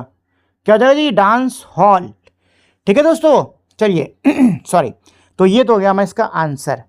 आगे क्या है, fill in the blanks with the words created in previous question. अच्छा जी, क्या कह रहे हैं, इससे पहले वाले क्वेश्चन में हम लोगों ने जो शब्द बनाए हैं उनका इस्तेमाल करके हमको खाली जगह भरनी होगी, ठीक है। तो रवि वॉज खाली जगह always speaking calmly even in argument. तो यहाँ पे आ जाएगा रवि वॉज सॉफ्ट स्पोकन, क्या हो जाएगा, soft spoken, always speaking calmly even in argument, he grew up in a lively household, ठीक है ना, household, in a lively household where he learn to handle different personalities. His friend Arun however was ill tempered, ठीक है, ill tempered हो जाएगा, and often loss his patience. Despite this Arun admires Ravi's quick wittedness, हाँ quick wittedness, quick witted thinking, quick witted thinking। one evening as they passed a जगह से जुड़ा कौन सा आया है भाई, डांस हॉल, डांस हॉल याद आया। as they passed a dance hall they saw some performers rushing out। Ravi noticed that one of them dropped a book on the ground, dropped a sky blue book on the ground, शायद ये होगा। Is it yours? He asked. Oh, thank you, young man. The performer smiled. It's recent purchased from a bookstore round the corner. True to his nature, Arun promptly said to Ravi, "It's not from a bakery but bookshop." It's क्या हो जाएगा, यहां पे क्या आ सकता है, It's यहां पर क्या हो सकता है, 8वां कोई है भी, रुको रुको रुको रुको 1 सेकेंड, इसमें ऐसा कोई है भी जो कि जल्दी के लिए हो? इल टेम्पर्ड, स्काई ब्लू हो चुका है, डांस हॉल हो चुका है, हाउस होल्ड हो चुका है, बुक स्टोर हो चुका है, कॉमन सेंस, कॉमन सेंस बचा है दोस्तों, लास्ट में कॉमन सेंस ही आएगा, ठीक है। It's a common sense that it's not from the bakery, from a bakery but book shop. Ravi smiled and they walked on, ठीक है। चलो चलो चलो चलो, तो यही हो गया इसका आंसर, ठीक है ना दोस्तों, यही हो गया, ठीक है। चलो इसका मतलब क्या, इसका मतलब ये है कि जो रवि है वो बहुत ही आहिस्ते से बोलता है, यहाँ तक कि अगर आर्ग्यूमेंट भी हो रहा है तब भी वो शांति से बोलता है, ठीक है। वो बहुत ही लाइवली हाउस होल्ड में रहता है, ठीक। वहाँ पे उसने हर प्रकार की पर्सनैलिटी को हैंडल करना सीखा। उसका दोस्त जो है, लेकिन वो कैसा इल टेम्पर्ड है, जल्दी गुस्सैल है, मतलब जल्दी गुस्सा आ जाता है उसको, और अक्सर वो अपना सब्र खो देता है। इसके बावजूद अरुण जो है वो रवि की क्विक थिंकिंग, क्विक जो विटी है, मतलब जो तेज बुद्धि है, उसको काफ़ी एडमायर करता है। एक शाम की बात है, वो लोग एक डांस हॉल से होते हुए जा रहे थे। वहाँ पे इन्होंने देखा कि कुछ परफॉर्मेंस है जो कि बाहर आ रहे थे, ठीक है। रवि ने नोटिस करा कि उनमें से एक ने स्काई ब्लू कलर की एक बुक जमीन पे गिरा दी है। तो वो बोलता है कि यह तुम्हारी है? वो पूछता है, तो जो परफॉर्मर है वो मुस्कुरा के कहता है कि अरे धन्यवाद, इससे बोलता है। तो फिर वो कहता है कि अभी हाल ही में मैंने परचेज़ करी है बुक शॉप से, जो कि कॉर्नर में ही है, ठीक है, मतलब अभी किनारे पर ही है। तो अपने नेचर का पक्का अरुण जो है वो एकदम से रवि से कहता है कि यार ये तो कॉमन सेंस की बात है कि ये बेकरी नहीं, लेकिन क्या है, बुक शॉप है, ठीक है। ये हो जाएगा, और ये रवि मुस्कुराता है और ये लोग चले जाते हैं, आगे चले जाते हैं, ठीक है। तो इसका आंसर हो गया। चलिए जी, तो अब आते हैं हम लोग फोर्थ वाले पर। क्या कह रहा है? Read the sentence from the text and their explanation given in the table below. Text से कुछ सेंटेंस दिए, उनको पढ़ो, ठीक है, और उनकी एक्सप्लेनेशन दी हुई है नीचे, उसको पढ़ो, ठीक है। तो देखो सेंटेंस मेरा क्या दिया हुआ है टेक्स्ट का, if you like I will try my best to resolve this matter. अगर आप चाहो तो मैं अपना पूरा प्रयास करूंगा इस मामले को सुलझाने में, ठीक है दोस्तों। तो ये जो मेरा सेंटेंस है इसमें सिंपल प्रेजेंट टेंस का यूज हुआ है, ठीक है ना।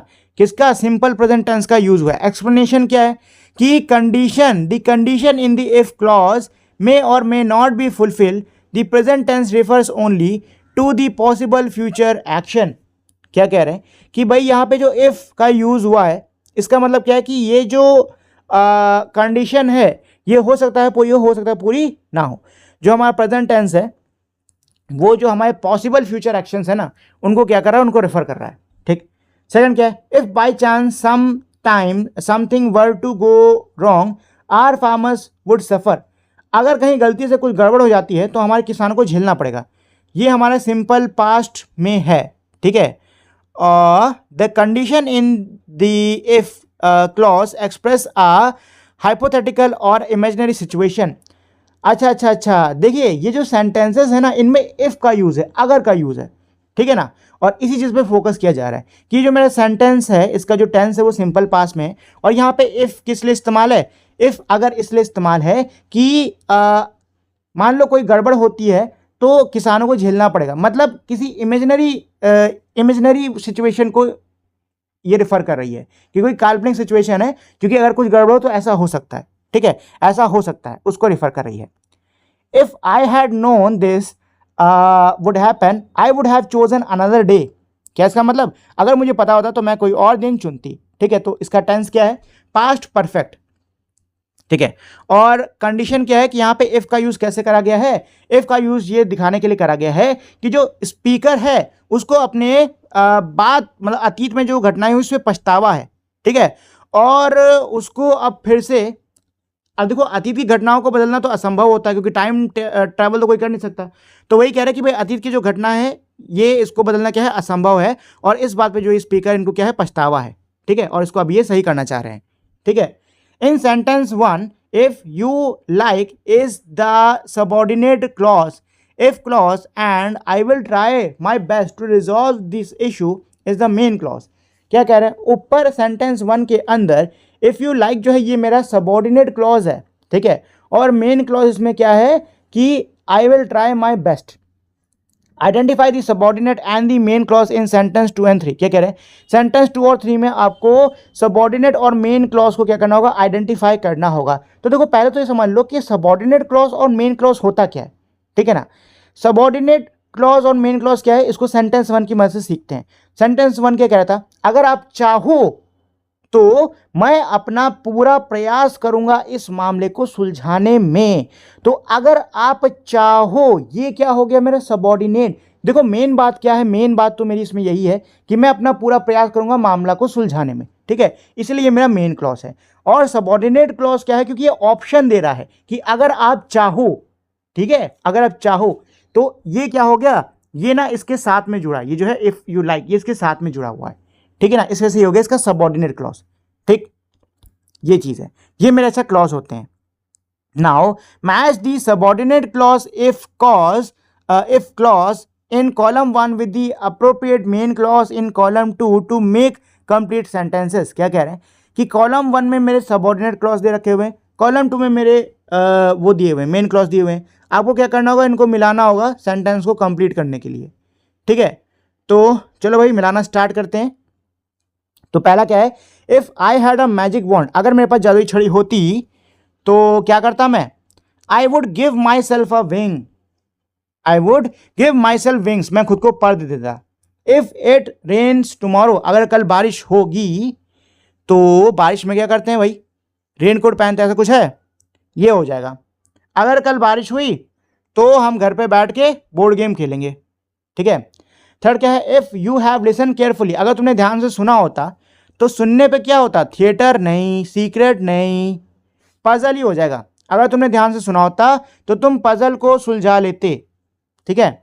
If you finish your homework, अगर तुमने अपना होमवर्क फिनिश कर दिया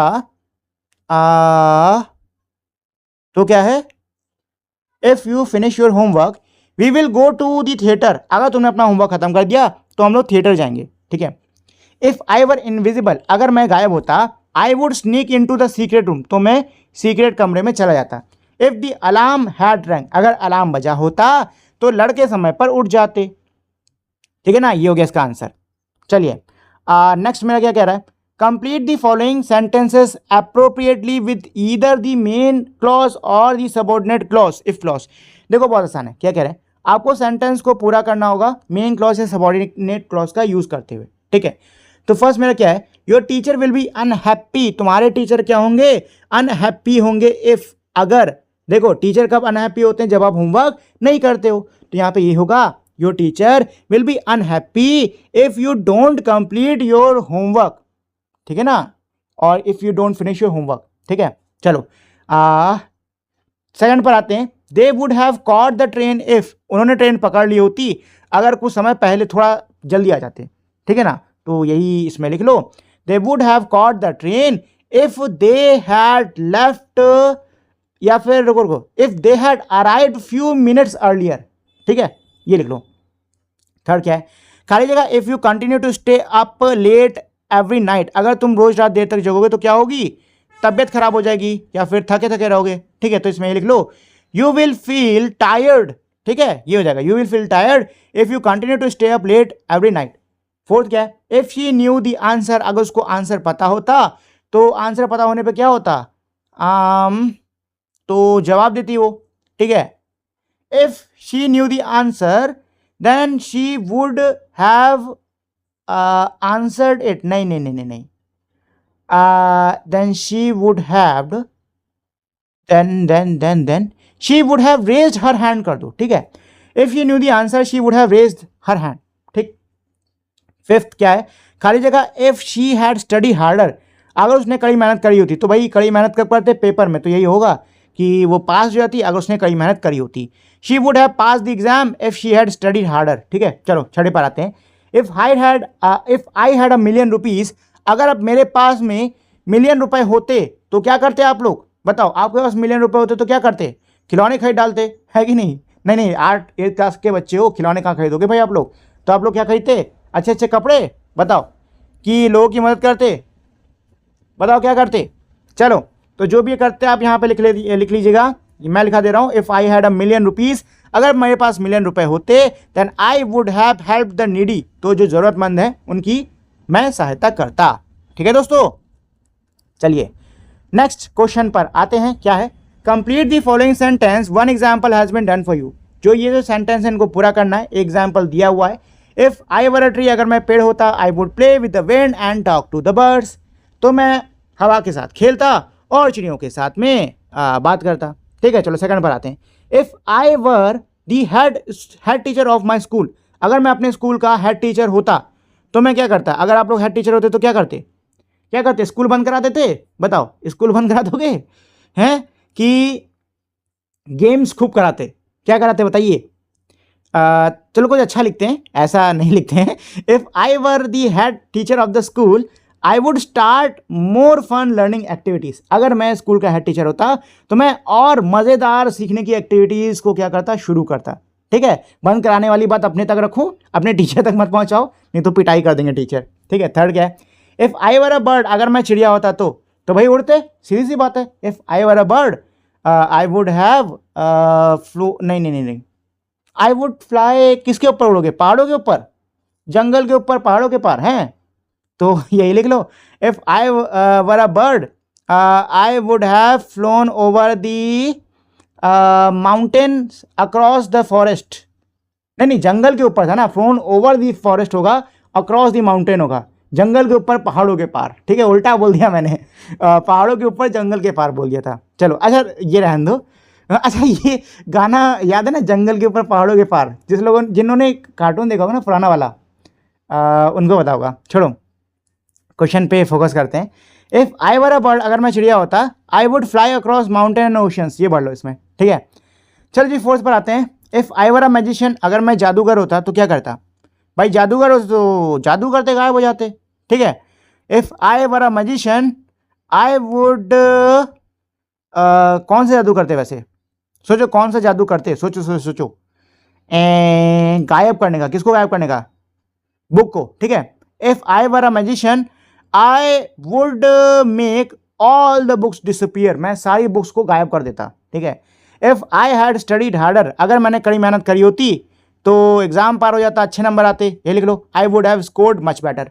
ठीक, चलो अब आते हैं लेट अस। अच्छा, एक और चीज़ देखिए, ये जो ऐसे हमारे ये वाले क्वेश्चंस होते हैं ना, इसमें ज़रूरी नहीं कि जो मैं आपको आंसर बता रहा हूँ आप वही आंसर लिखो। अगर आप लोग चाहते हो खुद से कुछ और लिखना तो आप लोग बेशक लिख सकते हो। ठीक है ना, तो खुद से भी चाहो तो लिख सकते हो, ज़रूरी नहीं कि जो मैं बता रहा हूँ वही आंसर आप लोग लिखो। चलिए, तो लेट अस लिसन पे चलते हैं दोस्तों, और इसमें हमारा एक ट्रांसक्रिप्ट है जो कि पेज नंबर 46 पर है। तो पहले हम लोग उस ट्रांसक्रिप्ट को पढ़ेंगे और देन उसके बाद में यहाँ पर मेरे इसके क्वेश्चन दिए हुए हैं, इनको हम लोग सॉल्व करेंगे। ठीक है, तो चलो भाई सीधे ट्रांसक्रिप्ट पढ़ने चलते हैं। तो दोस्तों ये है हमारा ट्रांसक्रिप्ट। हेलो एवरीबॉडी, हर किसी को hello. Today I will be narrating a story about a quick witted courtier in the kingdom of Vijayanagar. आज मैं आप लोगों को विजयनगर के राज्य में एक बहुत ही क्विक विटेड, एक बहुत ही बुद्धिमान तेज बुद्धि वाले एक दरबारी हैं, इनके दरबार में एक व्यक्ति हैं, उनकी कहानी बताने वाला हूँ। A renowned scholar, proud of his ability, once visited the kingdom of Vijayanagar. क्या कह रहे हैं कि एक बहुत ही जाने माने विद्वान जिनको कि अपनी काबिलियत पर बहुत ही गर्व था, एक बार वो विजयनगर के राज्य में आते हैं। You see, he wanted to challenge the scholars in the court of King Krishnadeva राय। वो यहाँ पे क्यों आए थे? क्योंकि वो महाराज कृष्णदेव राय के सभा में मौजूद जो विद्वान हैं उनको चुनौती देना चाह रहे थे। The court scholar did not want to accept the challenge as they were worried of being defeated by the visitor। जो सभा के सारे सदस्य हैं वो ये चुनौती नहीं एक्सेप्ट करना चाह रहे हैं। जो सभा के सारे सदस्य हैं वो इस चुनौती को एक्सेप्ट करना लेना नहीं चाह रहे हैं, क्योंकि उनको भय है हार का। ठीक है, उनको हार का भय है। बिसाइड दिस, इसके अलावा they were also afraid that the king would be angry if they refuse to face the scholar. इसके अलावा वो उन्हें इस बात का भी डर था कि जो राजा हैं वो गुस्सा जाएंगे अगर ये स्कॉलर को विद्वान का सामना करने से मना कर देते हैं तो। They knew that only the quick witted Tenali Rama would be able to manage the situation. इनको पता था कि तीव्र बुद्धि वाला तेनाली रामा ही है जो कि इस परिस्थिति का समाधान निकाल सकता है। So naturally they ask him for a solution. तो सीधी सी बात है, प्रकृति सी बात है कि ये लोग तेनालीराम के पास ही जाते हैं इसका समाधान निकालने के लिए, मतलब उससे कहते हैं समाधान के लिए। एज एक्सपेक्टेड, और जैसी उम्मीद थी, Rama told them that he would accept the challenge. Ram उनको बताता है, तेनालीरामा उनको बताता है कि वो इस चुनौती को स्वीकार करेगा। द नेक्स्ट डे, अगले दिन, Rama arrived at the palace. अगले दिन जो ये रामा है ये महल पहुंचता है। Rama and his challenger sat facing each other. Rama और इसको चुनौती देने वाला व्यक्ति ये एक दूसरे के आमने सामने बैठे थे। There were a bundle wrapped in silk kept near Rama. Rama के करीब एक बंडल था जो कि सिल्क में लपटा हुआ था। कुछ चीज़ जो कि सिल्क के अंदर लपटी हुई थी। He placed his hand on the bundle and said to the visitor. अपने हाथ को रामा उस बंडल पे रखता है और आए हुए व्यक्ति से कहता है, Let us start by discussing the merits of तिला कष्टा मिशा बंधना. The visitor was taken back. ये सुन के जो विजिटर है मतलब तेनालीराम कहते हैं कि चलो हम डिस्कशन की शुरुआत, इस वार्तालाप की शुरुआत तिला कस्ता मिशा बंदना इस पे चर्चा करके करते हैं। ये सुन के जो विजिटर है उसको थोड़ा सा धक्का सा लगता है, मतलब उसको समझ नहीं आता। He had read thousands of work, उसने कई हजार काम पढ़े थे, but he had never heard of this work, लेकिन उसने कभी भी इस काम के बारे में सुना नहीं था। He had no idea what to say, उसको कोई भी आइडिया नहीं था, उसको कोई भी दिमाग में बात नहीं आता कि क्या बोलें। The scholar had to accept his defeat, scholar को, विद्वान को अपनी हार माननी पड़ी। Ashamed he quietly left the palace, शर्म, उसको काफ़ी शर्म आई, शर्मसार होकर वो शांति से महल से चला जाता है। Now the king was curious to know about the great work of Ram had mention. अब जो राजा हैं उनके मन में जिज्ञासा उठी कि भाई रामा ने ये जो काम के बारे में इसने बोला है, आखिर ये काम क्या है। रामा स्माइल्ड, रामा जो है वो मुस्कुराता है, and remove the silk cloth, और वो रेशम का जो कपड़ा उसको हटाता है। There was a huge bundle of stick tied with a thick rope, वहाँ पर एक बहुत ही बड़ा ढेर था लकड़ियों का जो कि मोटी रस्सी से बंधा था। The king was puzzle and asked for explanation, राजा जो है ये देखकर बड़ा पजल हो जाता है, इसको कुछ समझ नहीं आता और वो एक्सप्लेनेशन की मांग करता है। वो मांग करता है कि भाई रामा समझाओ मुझे ये क्या है। रामा टोल्ड हिम, रामा उनको बताता है, ओ किंग, अरे महाराज, तिल इज शीशम, तिल का मतलब होता है शीशम, कस्ता स्टिक, कस्ता का मतलब होता है लकड़ी, तिला कस्ता मीन्स स्टिक ऑफ शीशम प्लांट, तिला कस्ता का मतलब होता है शीशम के पेड़ की लकड़ी। देन डिस्प्लेस दी रोप, और फिर रस्सी दिखाते हुए रामा सेड, राम कहता है, this is the rope use to tie a buffalo, ये वो रस्सी है जिसका इस्तेमाल भैंस को बांधने के लिए किया जाता है। माशा मीन्स बफेलो, माशा का मतलब होता है भैंस। बंदना means the rope used for time, बंदना का मतलब वो रस्सी जो कि जिसका इस्तेमाल बांधने के लिए किया जाता है। सो दिस इज तिला कस्ता मिशा बंधना, तो ये हो गया हमारा तिला कस्ता मिशा बंधन, ठीक है। The king burst out laughing, ये सुन के जो राजा है वो जोर जोर से हंसने लग जाता है। The poor visitor had become scared hearing such a difficult name, जो बेचारा विजिटर जो इनको चुनौती देने आया था वो बेचारा तो इस कठिन से नाम को सुन के ही डर गया। इन दिस वे, इस तरीके से Rama had taught the arrogant scholar a lesson, Rama ने इस एरोगेंट मतलब जो घमंडी विद्वान था उसको पाठ पढ़ाया, ठीक है। चलिए, you will once again listen to the woman narrating a story. अच्छा रुकिए, देखो ये जो स्टोरी है ना, ये इसमें ये कह रहे हैं कि आपके टीचर जो हैं ये आपको फ़ोन के द्वारा किसी के द्वारा सुनाएंगे, ठीक है। ये मैंने आपको ऐसे ही समझा दिया। अब चलो सीधे हम लोग इसके क्वेश्चन पर चलते हैं। चलिए दोस्तों, तो ये हैं हमारे questions.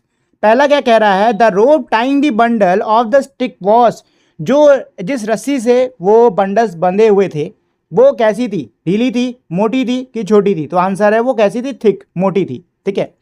The scholar is finally referred to as, जो स्कॉलर है, जो विद्वान है, उसको कैसे रेफर किया गया है, इरिटेबल, मिस्चीवस की एरोगेंट, तो जवाब है एरोगेंट, ठीक है ना। इरिटेबल जो चिड़चिड़ा होता है, मिस्चीवस नटखट, और एरोगेंट यानी घमंडी, ठीक है। You will once again listen to the story, आप एक बार फिर से स्टोरी को सुनोगे। एज यू लिसन, जैसे जैसे आप सुन रहे हो, number the event of the story in the correct order of occurrence, आपको कहानी के यहाँ पे घटना दी हुई हैं, आपको इनको सही ऑर्डर में लगाना होगा, ठीक है। तो चलो पहले तो समझ लेते हैं। The great scholar was ashamed because he did not know what to say, जो महान विद्वान था उसको बड़ी शर्म आई क्योंकि उसको नहीं पता था कि कहना क्या है। दूसरा क्या है, Rama accepted the challenge thrown by the visitor. Rama ने जो विजिटर द्वारा दी हुई चुनौती उसको मान लिया। Rama had a bundle tied in the silk when he come to the palace. Rama के पास में एक बंडल था जो कि सिल्क से बंधा हुआ था, जब वो महल आया तो उसके पास में था। The king laughed at the explanation given by the Rama. Rama द्वारा दी हुई एक्सप्लेनेशन पर राजा हंसा। The visitor wanted to show his superiority over other in the palace. जो विजिटर है वो अपने आप को पैलेस में मौजूद बाकी जो वो हैं कोर्टियर्स उनसे सुपीरियर दिखाना चाहता था। Rama showed the work to be a bundle of stick tied together by a rope. Rama ने उस काम को दिखाया कि वो जो काम था वो असल में लकड़ियों का एक ढेर था जो कि रस्सी से बंधा हुआ था। The king wanted to know more about the work mention by the Rama. राजा जो है रामा द्वारा मेंशन की हुई काम के बारे में और जानना चाहते थे। और आठवां है, the court scholar were afraid of the Kings anger.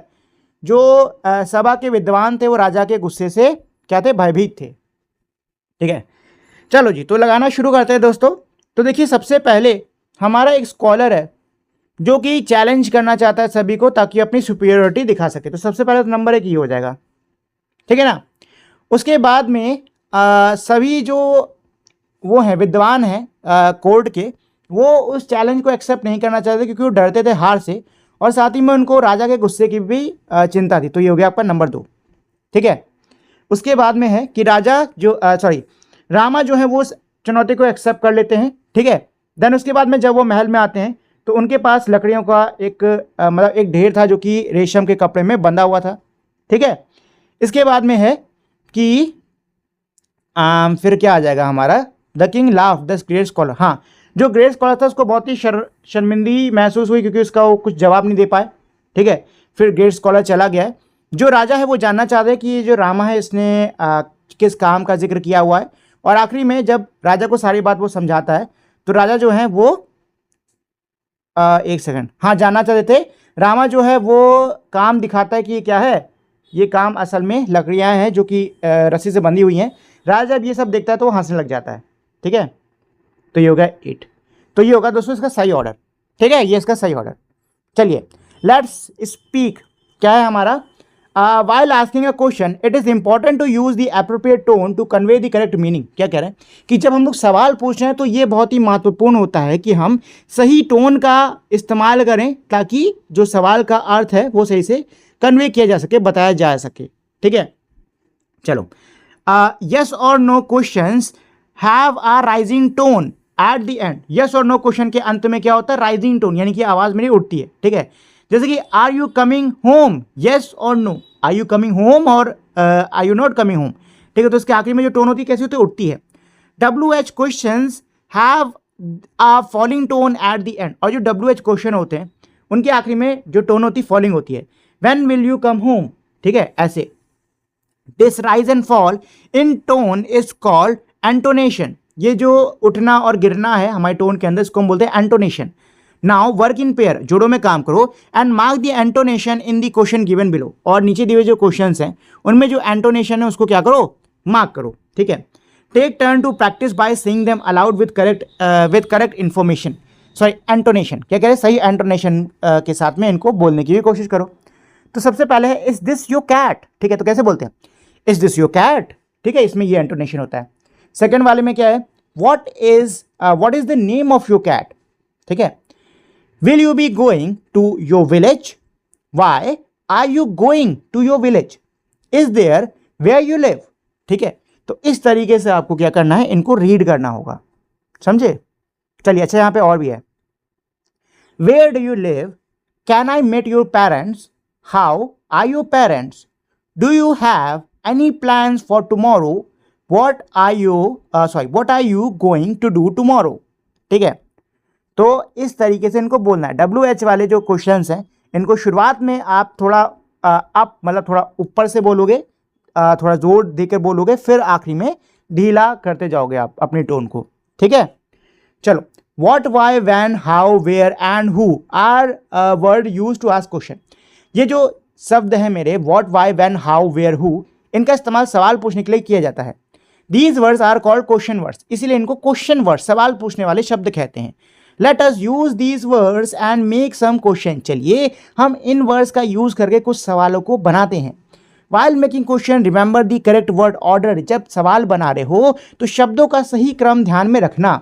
Who is the cleverest character in the story, ये मेरा क्या है, करेक्ट ऑर्डर है। अगर ऐसे लिख देते हो who the cleverest character is in the story, तो ये इनकरेक्ट है। ठीक है, तो चलो गाइस बनाना शुरू करते हैं। ठीक, तो रुको इसको भी पढ़ लेते हैं। वर्क इन अ पेयर, जोड़े में काम करो। And take turn to ask and answer questions about a trip that you are planning. जोड़ों में काम करो और एक एक करके पूछो सवाल, आप कोई ट्रिप प्लान करो उसके बारे में। ठीक है, remember to use the correct intonation, सही एंटोनेशन का यूज करना ध्यान में रखना। ठीक है, here are some prompt for you, आपके लिए यहाँ पे कुछ प्रॉम्प्ट दिए हुए। द डेस्टिनेशन, ठीक है, तो destination where are you going, ठीक है, why are you going there, purpose कि वहाँ पे क्यों जा रहे हो। Mode of transport, how are you going there, ठीक है, वहाँ कैसे जा रहे हो। Duration, when will you come back, कब आओगे आप। ठीक है, travel companion, who are you going with, किसके साथ जा रहे हो आप, या फिर who is going with you, ठीक है, आपके साथ कौन जा रहा है। Activity and what are you going to do there, ठीक है, ऐसे। चलो अब क्या कह रहे हैं कि फिर से आपको पेयर में काम करना होगा, टर्न लेनी होगी और आंसर देना होगा क्वेश्चंस का। ठीक है, तो एक सेकंड को, अच्छा, इनके भी हमें क्वेश्चन ही बनाने। चलो भाई बनाने स्टार्ट करते हैं सीधे। तो पहला मैंने क्या है, name of the witty character who, ठीक है, तो इसमें लिख दो who was the witty character in this story. ठीक है, the reason for her or his wit being important in the story. ठीक है, तो why was his wit important in the story. ठीक है, ऐसे क्वेश्चन बना सकते हो। The most famous trick or clever idea he or she use, what was the famous idea he used। ठीक है, the time period or setting of the folk tale story। ठीक है, when did this story take place, ये घटना जो है कहाँ पर होती है, ठीक, कब होती है। the way he or she used her or his intelligence to solve the problem, how did he solve the problem। ठीक है, और location, the location where the story take place, तो यहाँ पे where का यूज करना है। ठीक है, where did this story happens। ठीक है, ये हो जाएगा इसका। चलो let us write a narrative essay is written on a personal experience or an imagined experience। देखो यहाँ पर मेरा क्या है, read the narrative essay given below। अच्छा, यहाँ पे ना मैं एक narrative essay दिया हुआ है, इसको पढ़ लेते हैं। इसमें करना क्या है, देखिए इसमें ना ये आपको बता रहे हैं कि लिखा कैसे जाता है। ठीक है, ये आपको बता रहे हैं कि नैरेटिव ऐसे जो है वो लिखा कैसे जाता है। ठीक है, तो यहाँ पे पहले मेरा ऐसे दिया हुआ है, इसका टॉपिक है अ लेसन इन रिस्पॉन्सिबिलिटी। ठीक है, जिम्मेदारी पर एक सबक। ठीक, अब देखो कैसे लिखा जाता है, ये यहाँ पे दिया है कि सबसे पहले आपका इंट्रोडक्शन आएगा। इंट्रोडक्शन के अंदर ऐसे जो है उसकी आप शुरुआत करोगे। ठीक है, आसान समझने वाले शब्दों के साथ में। ठीक है, introduction set the context of the narrative. Introduction जो है वो नैरेटिव के कॉन्टेक्स्ट को सेट करेगा कि आखिर वो कहना क्या चाह रहा है। दी सेंट्रल आइडिया और द पर्पस इज क्लियर, और जो सेंट्रल आइडिया होने वाला आपका ऐसे का या फिर जो पर्पस होने वाला है इसको क्लियर होना चाहिए। नेक्स्ट आती है हमारी बॉडी ऑफ ऐसे। क्या होता है, इवेंट लॉजिकल सीक्वेंसेस के साथ में कि पहले क्या हुआ, फिर क्या हुआ, फिर क्या हुआ, ऐसे आपको बताना है। डिस्क्रिप्टिव डिटेल्स का यूज़ करना है। ठीक है, इसके अलावा कैरेक्टर और सेटिंग्स के बारे में आपको क्लियरली बताना है कि कैरेक्टर कैसे हैं, सेटिंग्स कैसी है। ठीक है, नैरेटर्स की इमोशन जो हैं और थॉट्स जो हैं उनको शेयर करना आपको इसमें। और जो ऐसे है, नैरेटर को क्या इस स्टोरी में किस चीज़ का सामना करना पड़ा, क्या चैलेंजेस, क्या प्रॉब्लम्स आई, इसके बारे में भी आपको बताना है। ठीक है, देन थर्ड पॉइंट है इसके बाद में कंक्लूजन। बॉडी के बाद में आता है कंक्लूजन। ठीक है, कि ऐसे का जो अंत है उसका आउटकम क्या है, मतलब जो घटना है उसका आउटकम क्या निकला। ठीक, क्या सीखा आपने, ये चीज़। नेक्स्ट है मेरा राइटिंग स्टाइल, कि भाई टोन कैसी होनी चाहिए, पर्सनल होनी चाहिए। ठीक है, ऐसे बात होनी चाहिए जैसे कि मानो ऐसे लिखना है कि जैसे कि मानो आप कागज़ से बात कर रहे हो। ठीक है, ऐसे लिखना। फर्स्ट पर्सन नरेशन का यूज़ होना चाहिए, जैसे कि आई, माई, इसका यूज़ होना चाहिए। लैंग्वेज क्या होनी चाहिए, देखो कभी भी ऐसे लिखो ना तो ऐसे की लैंग्वेज हमेशा सिंपल होनी चाहिए, ईजी टू अंडरस्टैंड होनी चाहिए और क्लियर होनी चाहिए। ठीक है, साथ में ग्रामर, पंक्चुएशन और स्पेलिंग्स का जितना हो सके उतना सही यूज़ करना। ठीक है ना, तो देखो यहाँ पे आपको ऐसे लिखना ही सिखा रहा है।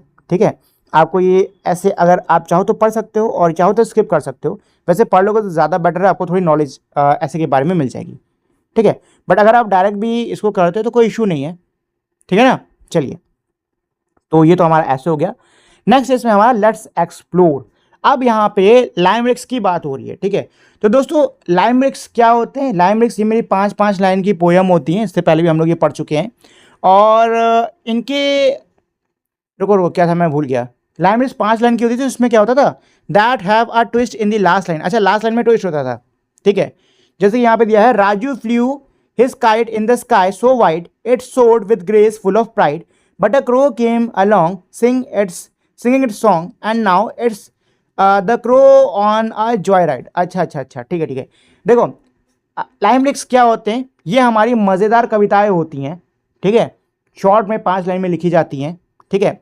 और आखिरी में इसके ट्विस्ट होता है। जैसे कि यहाँ पे इसका मतलब क्या है कि राजू अपनी पतंग को खुले आसमान में उड़ा रहा था, उसकी पतंग जो है बड़ी गर्व के साथ में उड़ रही थी। तब ये कौवा आता है अपना गाना गाते हुए और अब कौवे की जॉय राइड शुरू हो जाती है, मतलब अब कौवे की सवारी शुरू हो जाती है, ठीक है। ऐसा है मेरा। अच्छा, यहाँ पे ना आप लोग चाहो तो खुद से ऐसे लाइमरिक्स बना सकते हो। नेक्स्ट क्या है मेरा, go to the library, library जाओ, read a story of your choice, अपनी चयन की कोई कहानी पढ़ो। Share its theme and interesting part of the story with your classmate and teacher, अपने क्लासमेट्स और टीचर के साथ में जो इंटरेस्टिंग पार्ट था आपके स्टोरी का उसको शेयर करो। You must have read story of wit humour and wisdom in your own language or English. क्या कह रहे हैं कि आपने अपनी खुद की भाषा में या इंग्लिश में आपने कोई ना कोई कहानी बुद्धि की, मजाक की ज़रूर पढ़ी होगी। Make a list of the stories, इन कहानियों की आपको सूची बनानी है। That you have read on a chart paper, each student should read at least 1 new story from the list. अब आपको एक चार्ट पेपर को रखना है और हर बच्चे को लिस्ट में से एक नई कहानी पढ़नी होगी, ठीक है। तो ये एक्टिविटी टाइप से है।